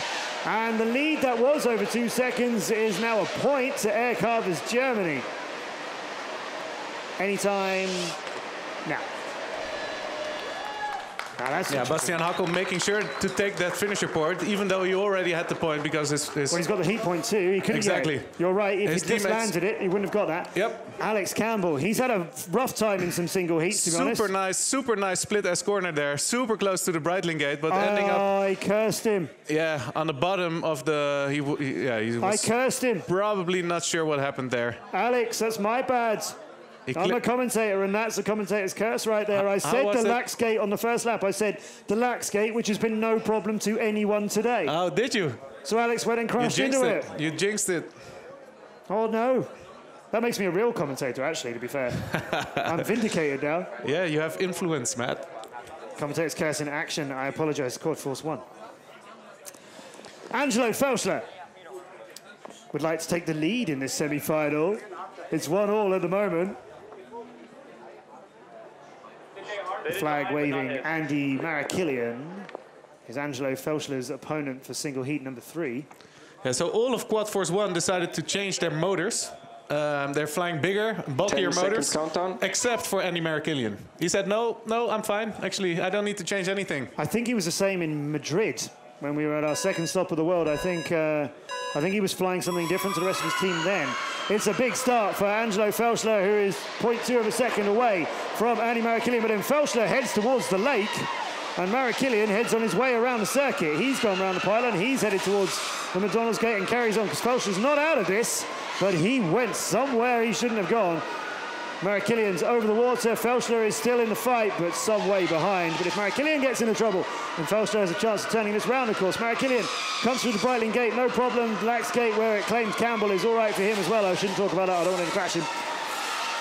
Having trouble finding the McDonald's gate though, so Felschler has a chance to close the gap, and he does, around the pylon in front of the castle at speed, and he's closing in on Marakilian. Marakilian is away over the water, and as he heads back through the circuit gate, he sees Felschler coming towards him on the other side. Marakilian into the last part of this now. Felschler's still in this. They'll see each other again here as Marakilian goes under Felschler and turns it around for the crash gate. He's got time to do it. He still comes in at speed. Felschler is coming in now, so that shows why you should never give up. Felschler, though, disqualified, it seems, after having been reviewed. It does look like he did miss a gate. I think it would have been very early in lap 1. Yeah, this was actually right after the start, in the very beginning, struggling to make his way through the Breitling gate. So he hasn't actually gone through it, has he? He's hit it there. Yeah. And then I think he went through. Yeah, I think he did. No, that did look like he went through, didn't it? I think so. He ended up way over the lake. Yeah, actually. Well, it's going to be a heat point for Andy Marakilian anyway, because he beat Angelo Felschler, even if Angelo Felschler did actually fly a correct route with a little bit of an impact along the way. Even if he did make all of his turns and gates, he was still beaten by Marakilian, which makes it 2-1 to Quad Force 1. Yeah, but it is something that I hope our judges are going to look into more closely because of finisher points. Yes. Now it says disqualification, but I think, looking at that footage, I hope that could be overturned so that they will have unless the finisher he missed something else, unless maybe recovering from that, he missed the lax gate immediately afterwards. So we'll leave that in the hands of our team, and we'll concentrate on single heat 4. I'm hearing, actually, you're right, Martijn. I think Felschler did go through that gate, and that has been turned around. And the heat points remain 2-1 to Quad Force 1, but Angelo Felschler gets granted the finisher point. Well, not granted it. He earned it. He finished that. That one's in the bag. And remember, if Aircarvers Germany lose this semi-final, it'll be who's got the most finisher points between them and Swiss Black Kites as to who comes third today. And third gets to go on the podium and get a trophy at the end of this. So there is a little bit more to gain. Final single heats of this before we go to the big heat is Maita Maibaum in green against Corey Ibanez in light blue. And they are away with very little between them, and Maibaum with a better turn into the Breitling gate and leads the Lax gate ahead of Ibanez, who is all around the back of him. Around the pylon they go. Maibaum with a slower and faster route came down all the descent there, turned into speed for him, and he's starting to leave Ibanez behind. He's over a half a second behind him now. Ibanez aggressively coming out of the Seat bit and is still with Maibaum. Maibaum clips a bit off of a tree. He's still in the air. A bit of the tree is down to the ground. Ibanez is into the lead, and it's most of 2 seconds between them now. That took a lot of speed out of Maibaum. Ibanez in the second lap through the McDonald's gate and heads out to the water. He's in the lead now, and over the water he goes. It's 2 seconds between him and Maibaum. Away back onto land, over land goes Ibanez, and he'll come on to start this last bit of what we would sort of call half a lap. The Breitling gate in ahead of him, and he sees Maibaum go over the top of him. It's still over a second between them. Ibanez can bring this home to Quad Force 1, take them 3-1 into the big heats. Maibaum will try and get a finisher point just like Angelo Felschler just did. He's home into the Red Bull crash gate. Finisher point in the bag. He'd rather it was a heat point, but that went to Ibanez. So it's not out of their hands completely. It's still a possible grand final for Aircarvers Germany in this amazing day that they're having, knocking out and upsetting bigger teams in the World Championship. But it's 3-1 against them for now. Unfortunate event by Maibaum, but what I would like to show you guys is the way that this man here takes the McDonald's gate. I hope we can pull it up. Because as we spoke about earlier, there are so many ways to take that gate, and I think the racing line of Malte Maibaum is super interesting. You have to go around that cone that's in front of the Rapperswil castle. Just there in the bottom right of your picture, that big pointy yellow pylon, you've got to go around that. You have to fly to the right of that pylon, so it is on your left, and then you follow that white line you can see on the ground there as you head towards the McDonald's gate. And then you have to fly through the McDonald's gate from the other side from where that pylon is. So what are you seeing, Martijn? How are the different routes attacking that? Well, you can take it as a split S. So that means you go up and you turn around and you dive back down. What you can also do is cut the corner. I'm trying to display it to the viewers. Let's take a look at how Maibaum does it. I was enjoying the hands He's taking it right-hand corner there and then immediate left-hander straight through there. I would say this is the fastest but also the most risky way to do it. And we saw the blue drone taking the split S corner, what I just beautifully showed with my hand signals. Yeah, it was really good. Yeah, it was good, huh? Should I be the M? Are you the M? Should I be the M bit?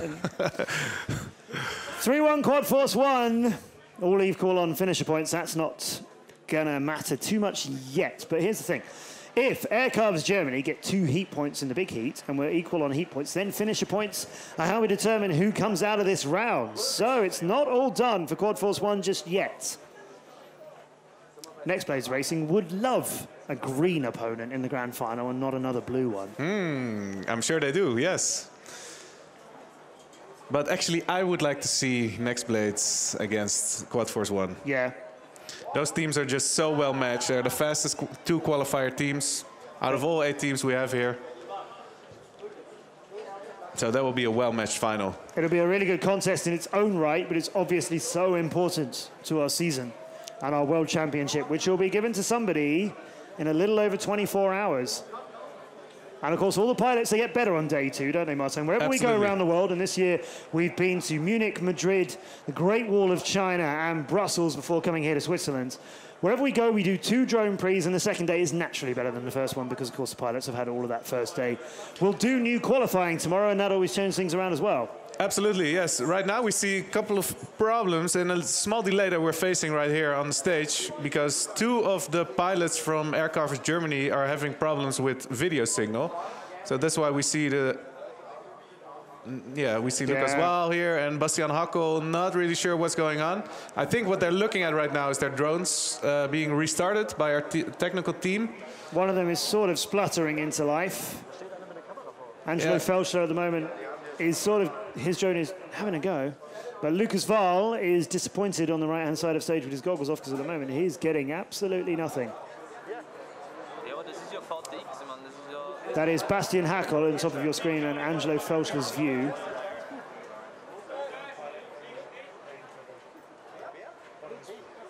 If you've got your own FPV goggles, as this gentleman is demonstrating here live in Rapperswil, you can watch live on site exactly as the pilots see it. We have the frequencies available. If you have your own FPVs, you can tune in and see what any of our pilots are seeing in real time. So if you want to look at color bars, just watch Lucas Waal right now.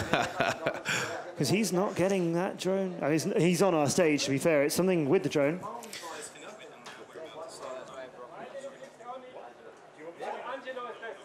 Yeah, so bringing your goggles along is definitely a great idea. You can really, yeah, as you can say, you can be a passenger. You can ride along with the best pilots in the world.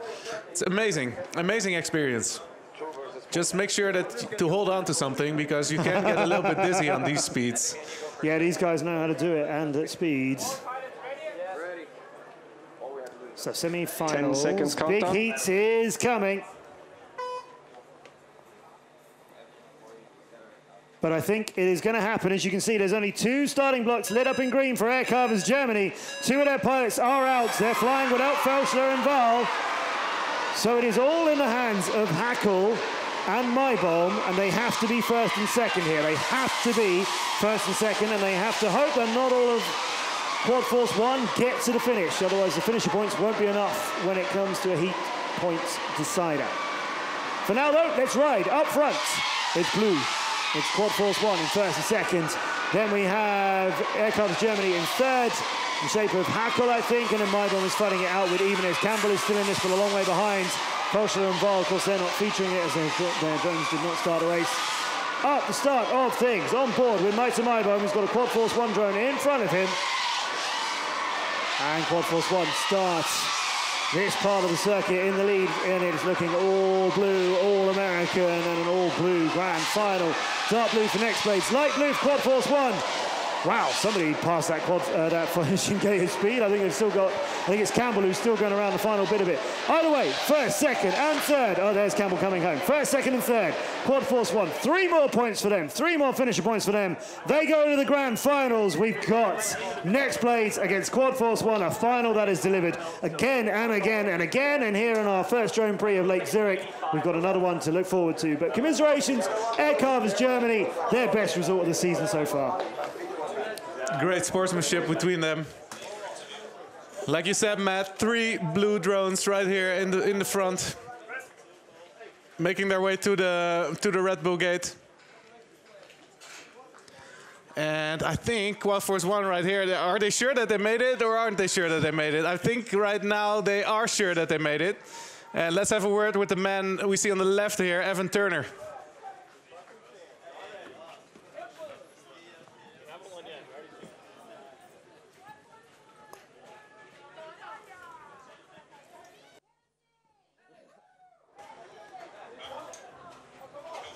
Evan Turner, so keen to get off the stage, but we've dragged in to bring him back on because I'd quite like to talk to you about how you're feeling now that you're into another grand final and it's so important at this stage of the season.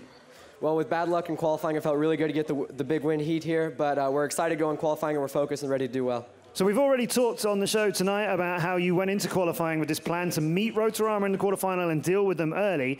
You yourself, though, once Quad Force 1 had decided, actually, that's not going to work, let's do the best that we can. You were 32nd in qualifying today, so just explain what happened to you. Well, like you said, we had the plan to get into with Rotorama in the quarterfinal to knock them out early. But unfortunately, it did not work out. So then I went and sent it, and my quads blew up while I was flying, essentially, and I couldn't finish 2 laps. So I meant to do well, but I didn't do well. But it worked out well in the end. It has worked out pretty well in the end because Rotorama left us at the quarterfinals. That means you and Next Blades get a big load of points that they don't pick up, and you're going to be fighting Next Blades for it in the grand final. That's coming up next, live to you from Rapperswil. Congratulations, Quad Force 1.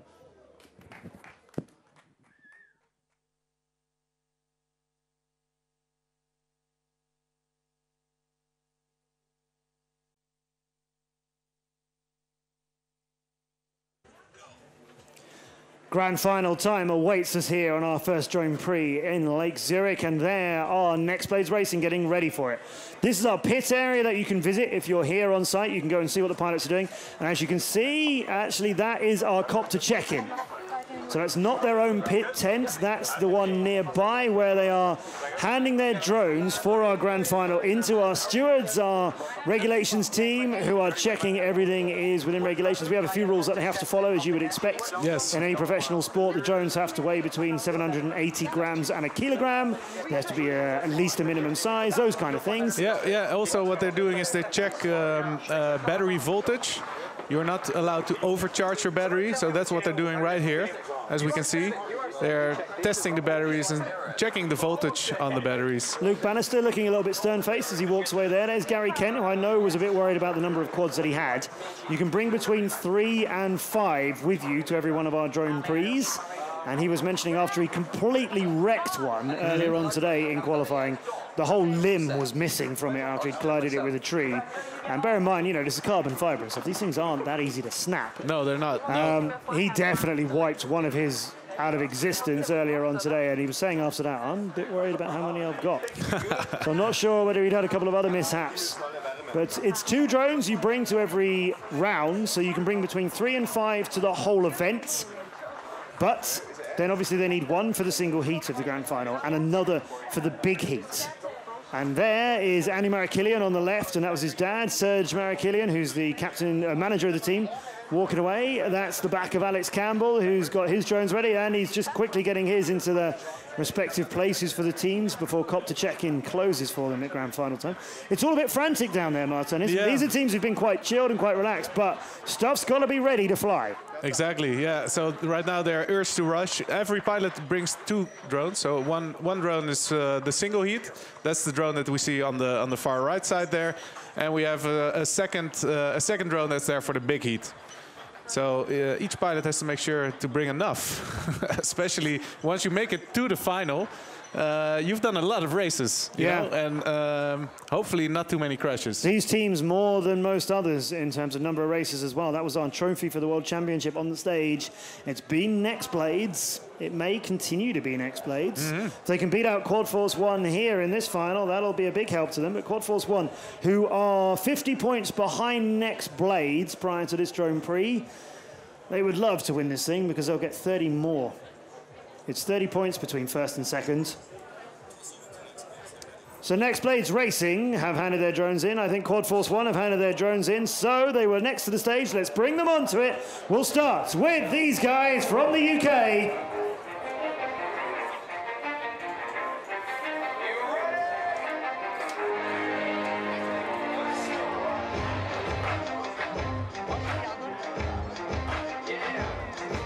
Welcome to the stage for our Drone Prix Grand Final, Next Blades Racing.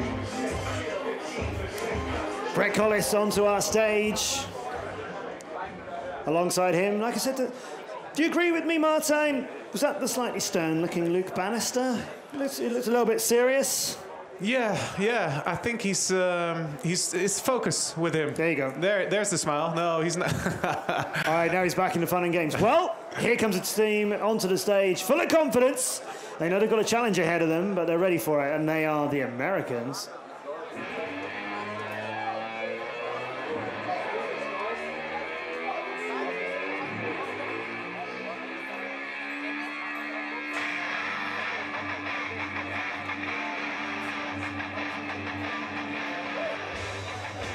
On they come, they are Quad Force One.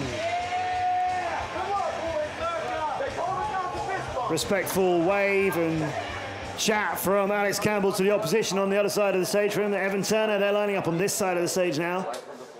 So it's Next Blades against Quad Force One. And as I mentioned to you on the break we just had,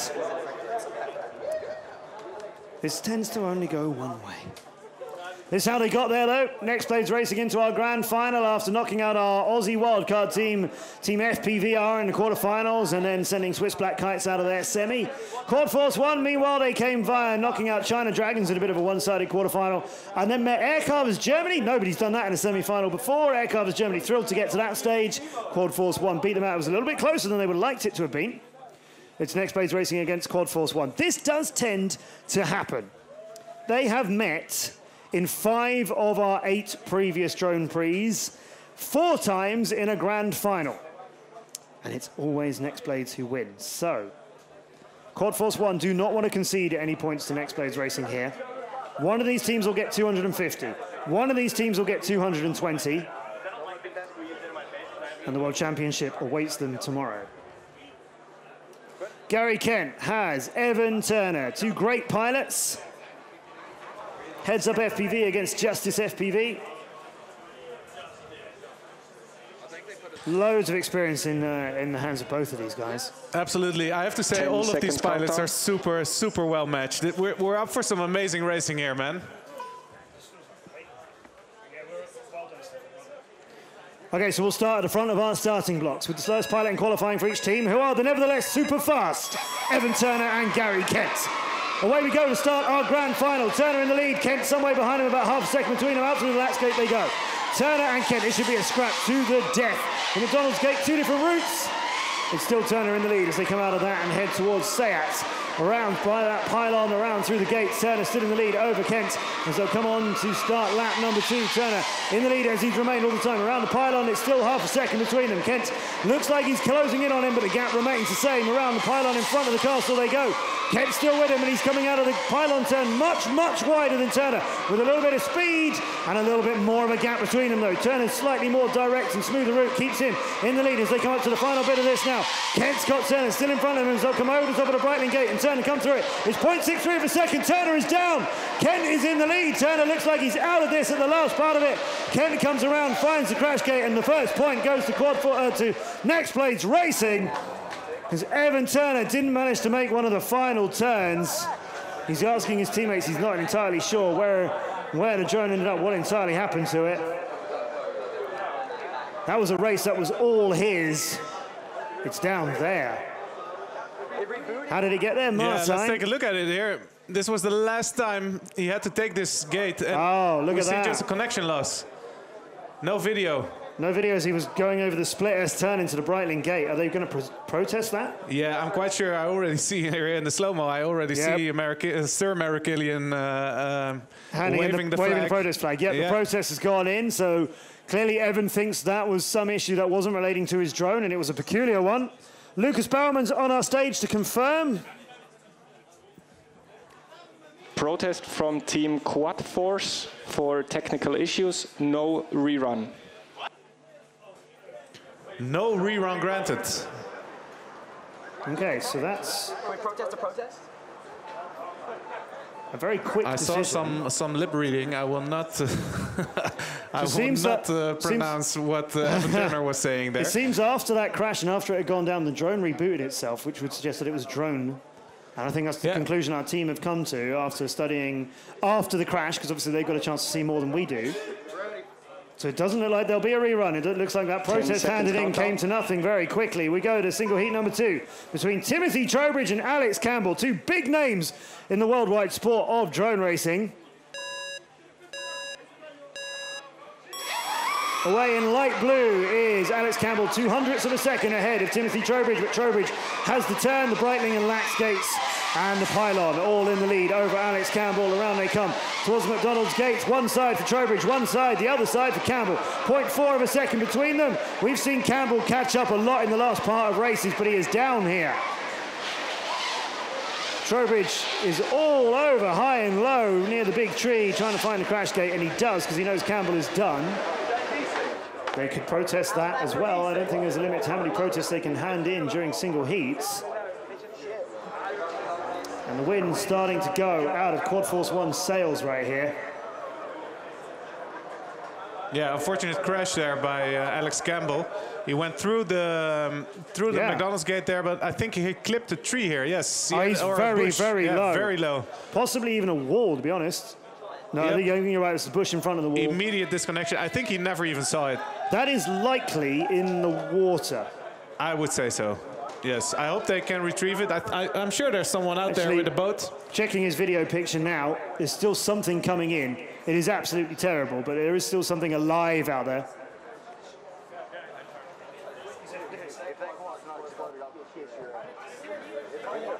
If that is still alive, I don't think it's going to be much use to him. But as you saw earlier on, there's a drone already prepared for the big heat. Single heat number 3, though, and Quad Force 1 need to stop this slipping away. Andy Marikilian will charge for them against this man, Luke Bannister. Marikilian and Bannister away from the blocks, pretty close, pretty side by side, but Bannister has Marikilian ahead of him after a good split.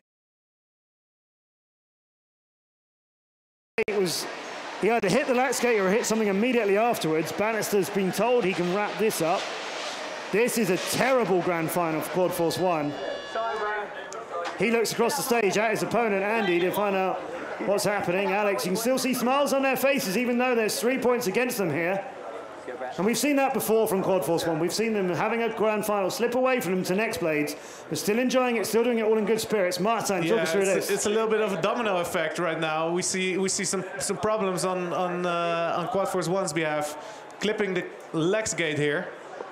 Maybe even a mid-air prior before mid-air almost. Yeah. Huh? Yeah.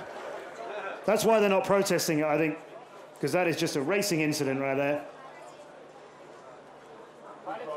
So Quad Force 1, 0 points. 10 seconds countdown. Next blades, 3 points. Let's see if Corey Ibanez can take out the fastest qualifier pilot today, Brett Collis. Yeah, there's a challenge for you whenever it's Brett Collis, but when it's on a course that he's the best qualifier on, that's a tough one. But Corey Ibanez is here for a reason. It's because Quad Force 1 think he can help them win the World Championship. That is over. That, I think, is a mid-air through the Breitling gate because they both came down so quickly afterwards. They're both trying to recover their drones. Still got the FPVs on. Nobody's given up yet.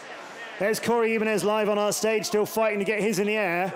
Yeah, I don't think it's happening, though. This is where we see the FPV. No, it's not happening. Yeah, he's just caught in the grass and the bushes, just a little bit too tangled. Yeah, so this was, I think it was a mid-air. So both drones crashed from a mid-air collision. Brett's got his goggles off. He can't recover his either. So we're going in this instance, it'll be worked out as to who made it furthest. Exactly. It's how we settle all of these when there's a crash. Which pilot made it furthest? Usually it's the one that's still flying, but... Yeah, let's take a look at it. Through the Breitling gate, they were literally side by side here. And then, yeah, they went through the Breitling gate at the exact same time. There you go. That's nearly impossible. So it seemed like the light blue quad made it the furthest. The one who did, to judge it from the picture I saw just now. The one who did is the one who is going to get the heat points. Yep. If you're right, Martijn, that is necessary for Quad Force 1. So right now, our team are out on the circuit, measuring it very accurately to see who it was. And it's a mid-air. So if one drone crashed into the other, it doesn't matter who hit who. But in this, I don't think either pilot could be claimed as having hit the other one. It was pretty much 50-50. Lucas Baumann on stage will tell us who gets the point. mid-air collision, the pilot Corey Ibanez from Quad Force 1 got further. There you have it. Yeah, the light blue drone made it the furthest. That was Corey Ibanez. That's where we see it. I think one hit the Breitling side and Corey hit the bushes. There was a big screaming cheer on stage. And Brett Collis, who didn't get that heat point, had a big smile on his face. He knows this is all just part of racing. Goes your way sometimes, goes the other way sometimes. If a drone hits yours from behind and you both come down, you, the one in front, do tend to fall furthest forward and do tend to get the point. But in that one, they were pretty much side by side and just locked them together. Yeah, I would say it's just 50-50 from there, you know. Yep. It's nothing any pilot wants at this level. Mid-air collision is unfortunate part of racing. But for the spectators here, it's also quite exciting part of racing. So there you have it. Next place, 3 points, and Quad Force 1, 1 point. Yeah, so we're going to go to the big heat. Yep. It's not out of Quad Force 1's hands. You don't see it turned around very often, but the possibility is there. You come into the big heat down on points. You come into the big heat down on points, and you can get enough in the big heat to turn it around, but it is rarely turned around. Yeah, but at this level, it can happen. Someone is trying to message me about the prize giving. It's in German, for God's sake. I can't. Let's walk through the qualification results. Fastest qualifier is Brett Collis from Next Blades. Second fast qualifier is Luke Bannister from Next Blades. Number 3 is Corey Ibanez from Quad Force 1. And we have Timothy on number 4. Then Alex Campbell, 7, Marikilian, 5. These pilots are just super well matched. So actually, I think this is going to be a big heat where anything can still happen. Yeah, this is possibly the tightest big heat we've ever had, as you say correctly, Martin. On qualifying performances, all the best ones are in here. Yep. Really strong qualifying performances from both teams. And remember, Quad Force 1 threw their first qualifying session away. They were trying to come last, because they wanted to meet Rotorama. To me, that's not only I've got to give them credit and take something away here, and we'll call it quits.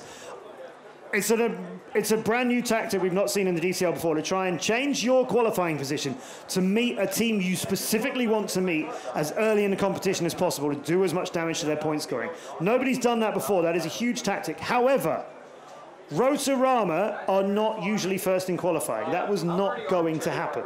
They'd have met Next Blades in the quarterfinal instead. So then they turn around and they do qualifying 2 like that we know they can, and they end up being second out of all That's this. why they tossed it, yes, exactly. But what it really shows is that the Quad Force 1 is an all or nothing type of team. They are here to win, you know. They are here for first place. They do not like second, they do not like third. They're just here to send it. That's what pilots like to say right now, send it.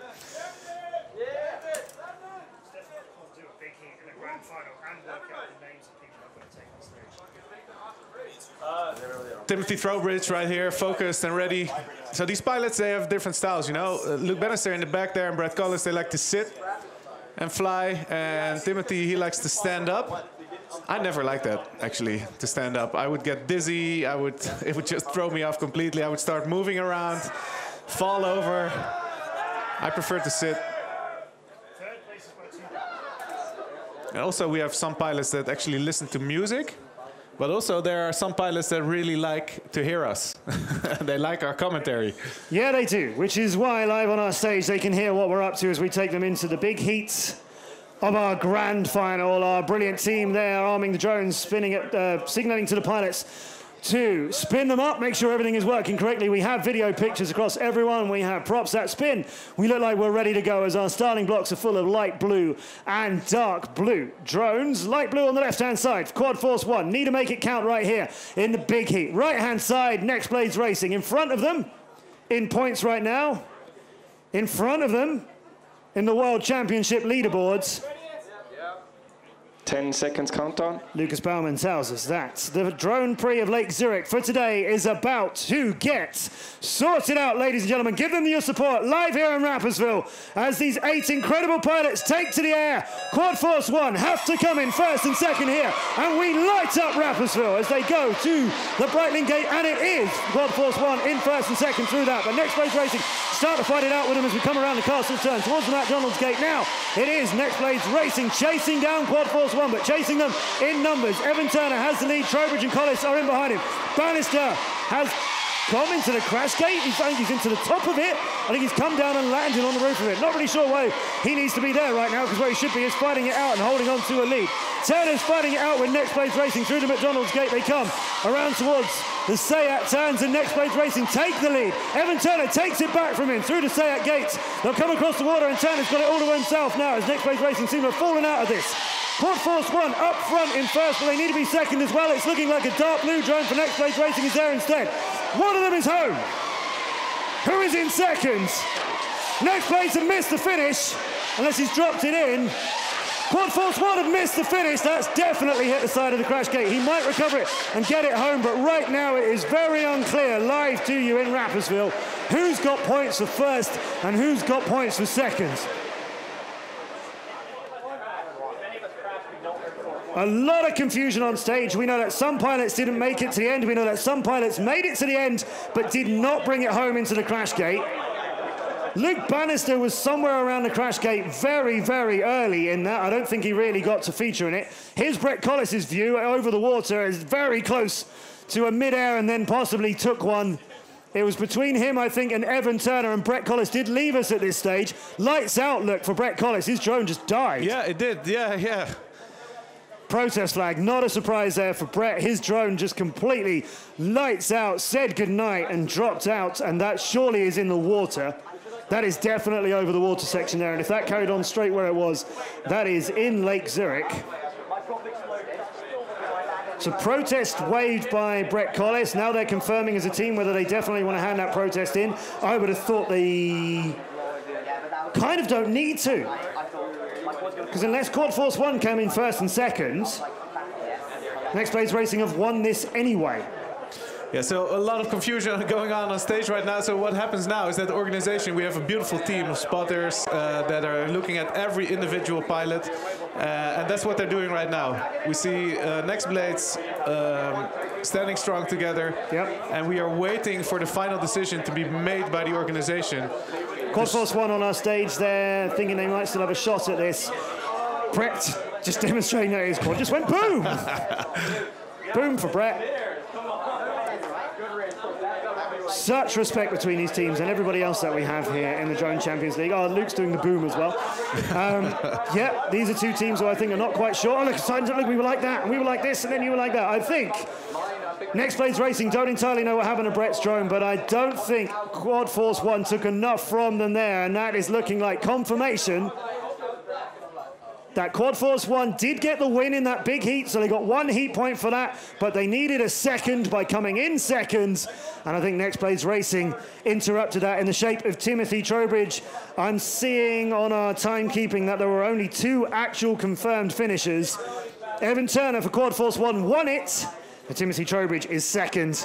Alex Campbell was coming in at speed at the end. He wanted to get that second place, but crashed it at the end, so he didn't. And as you can see from the finisher points there, anyway, even if Quad Force One had come in first and second in that, they'd have got another heat point. We'd have been 3 all on heat points, but the finisher points look like they still would have been very much in Next Blades' favour. It does look like we are waiting for Next Blades Racing to be confirmed the champions of today. Not the World Championship yet. That'll get settled tomorrow, but it does look like Next Blades Racing are going to chalk up yet another win in the Drone Champions League for 2018. Madness, really. Absolutely. In that grand final. Such good pilots, but loads of them finding themselves all over Switzerland. They were so close together. Yeah, I'm still curious what happened with Luke Bannister, because it seemed like he went to the crash gate a lap too early. What, yeah. Right? Either he completely miscounted, which is not likely for any of these pilots, let alone Luke. I've done that. I've done it. It was definitely in the netting, but I wondered if maybe on the way back, because after you've done the straight from the starting blocks and you go through the, I'm using your hands, and you go through the Breitling gate, and then you go through the Lax gate, you fly over the crash gate to head towards the castle turn. You fly over the crash gate. It's possible he just landed on it. Yeah, could be as well. He could have crashed. But you have to be really high there because of the trees. So yeah. We'll find out from him at some point and let you know maybe on our YouTube or Facebook channels as to what happened to him if we don't manage to get to the bottom of that tonight. Results, though, are coming in on today's brilliant racing from the Drone Prix Lake Zurich. And there you have it. That 3-2 in the grand final is confirmed that Next Blades Racing are the champions for today at the DCL Lake Zurich. Quad Force 1 come in second. That's 220 points for them. Swiss Black Kites the third, but look further down. Air Carvers Germany, a big story for them. Fourth, their best result of the whole season. Bigger than that, though, for the World Championship. After DMN Raiden Racing, they had more finisher points than Rotorama, which means Rotorama, who were top of our season for Drone Prix after Drone Prix to this point, have scored nothing today. 20 points ahead of Next Blades and 70 points ahead of Quad Force 1 is all different now because the season before our final day tomorrow looks like this. Next Blades Racing are now 230 points ahead of Rotorama after having been 20 points behind them. Not only that, but Quad Force 1 have passed them. They put 150 points between them. So it is Next Blades going to our final day of racing tomorrow in the leaderboard spot looking to be the retaining world champions. They won it in 2017 on the final day, and Rotorama lost it on the final day. It looks like Rotorama might have lost it today after they were knocked out in the quarterfinals. That is absolutely astonishing. That sets us up for a huge day tomorrow. Next Blades Racing in pole position to be the world champions again. Martijn, did you expect that going into a final day? Absolutely not. No. That's such big news. You know, Rotorama was leading the day. They were leading coming into this day. They were leading the entire season. I think even from the very first race we had in Munich.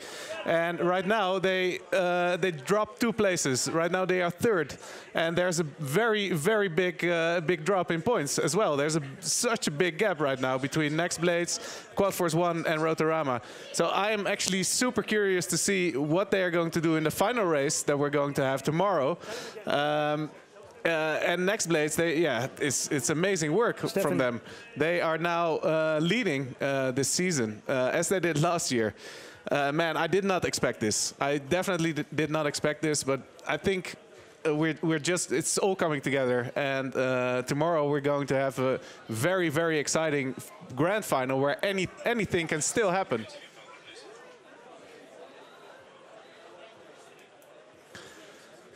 So there you have it. Beautiful Switzerland, Rapperswil. Amazing day of racing. Very big upset. People are still having fun and having a beer. I would like maybe one of those, actually. Maybe someone can get me a beer?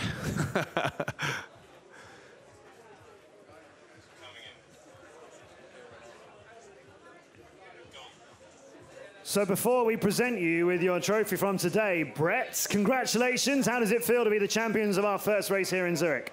Really good. I mean, obviously, it's all gone to plan so far for what we aim to do. Puts us in a good position for tomorrow, all in our hands, which is the main thing that we want. Yeah. So we'll aim to do the same tomorrow. I think hopefully we'll get another final like that against Quad Force 1, which should be really interesting. Tell us about that grand final we just saw. The big heat in that in particular went all over the place. Yeah, so I think Luke had a prop break. Gary waited on the start. I waited on the start a bit, and I caught up Evan. We were kind of nip and tuck for most of the race. And then coming out over the water on the second lap, I think my quad died or something. It's in the lake now, basically. We saw you just doing to the rest of your team. That was your description of what happened to it. So some damage then to the quad. So you got some repairing to do overnight before we come back again tomorrow. Yeah, it seems to always be that way. Couldn't have been a perfect evening. But yeah, we'll come back tomorrow just as strong. Just as strong. And like Brett said, the World Championship is now in your hands because you're leading the season. But let's wrap up today's amazing race. And congratulations to everybody on Next Blades as we get ready to them. Beautiful work by Brett Collis there, our fastest qualifying pilot. But actually all of the team, they're just so well matched, you know. Such a great team, Next Blades Racing. This team is just built off pilots. But right now, I'm very curious to hear from Quad Force 1. Let's hear it from Corey Ibanez. Thanks, Martijn. Yeah, Corey, runners-up today, but in runners-up position at the moment for our season. So this is exciting. It's all going to come down to the wire tomorrow. Talk us through that grand final. There were drones falling out of the sky all over the place. You had some rough times. Yeah, we had a rough finals, a lot of midders, as you saw. It was a close race. We knew it was going to be really close. So midders are just something that happens in drone racing. Obviously, you don't hope for them. They came out on top in this one. We know we have the speed to beat them, and you know, hopefully tomorrow we get that chance. But seasonally, we need them to get third place tomorrow for us to win seasonally, even if we get first. So we kind of hope they get knocked out early. We would love to race them again to redeem ourselves, but we kind of got to, you know, keep them below second. Yeah. Are we going to see you guys try and meet them in the quarterfinals then? That's what you tried to do today. You tried to meet Rotorama to knock them out early. Now it's next place you've got to do that to. And they have a habit of qualifying first. That's true. I mean, we did show our hand a little bit today, so they're not going to be, we're not going to catch them by surprise with that strategy. So we'll see how they react. They may, you know, assume that we're doing that, but if we can, you know, maybe force a 7th place that's a little bit harder to do. But I think they're going to have trouble not flying as fast as they can. So I think we could see them getting 1st place qualifying, not being able to slow it down, and then us being able to sneak our way into facing them off early. So we might see Quad Force 1 pull the same qualifying trick that they tried to do today. It's all up for grabs tomorrow then. Corey will bring you back onto the stage in a moment. Commiserations not winning it outright today, but I will see you very soon, as it is prize giving time here, ladies and gentlemen.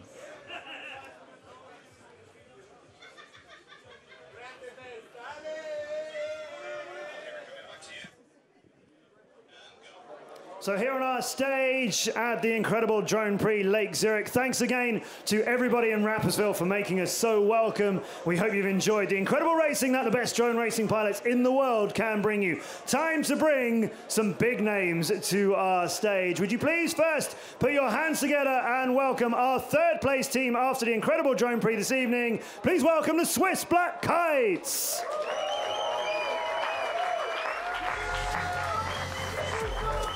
Your home team, Rapperswil.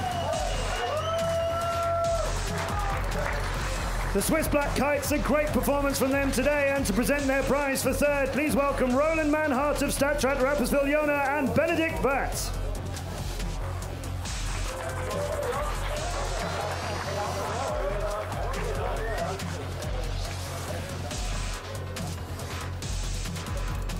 Third place in the Drone Prix Lake Zurich, the Swiss Black Kites.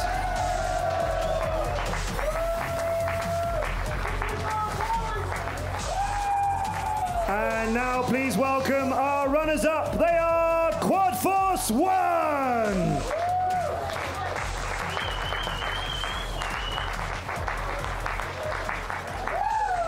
A huge performance from this team, keeping them in contention for the World Championship. To present their prize, please welcome Edgar Durig of the Trilux, Key Account Manager for Switzerland.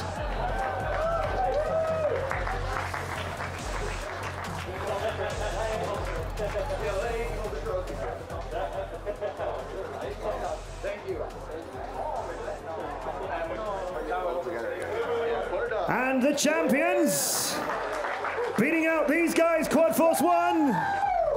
Please welcome to the stage, Next Blades Racing.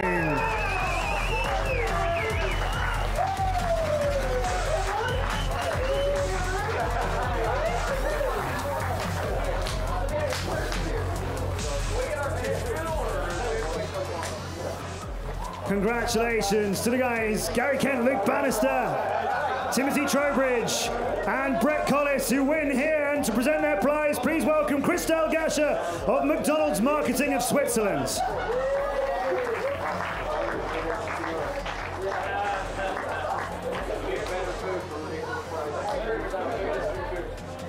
The champions of the Drone Prix Lake Zurich are Next Blades Racing.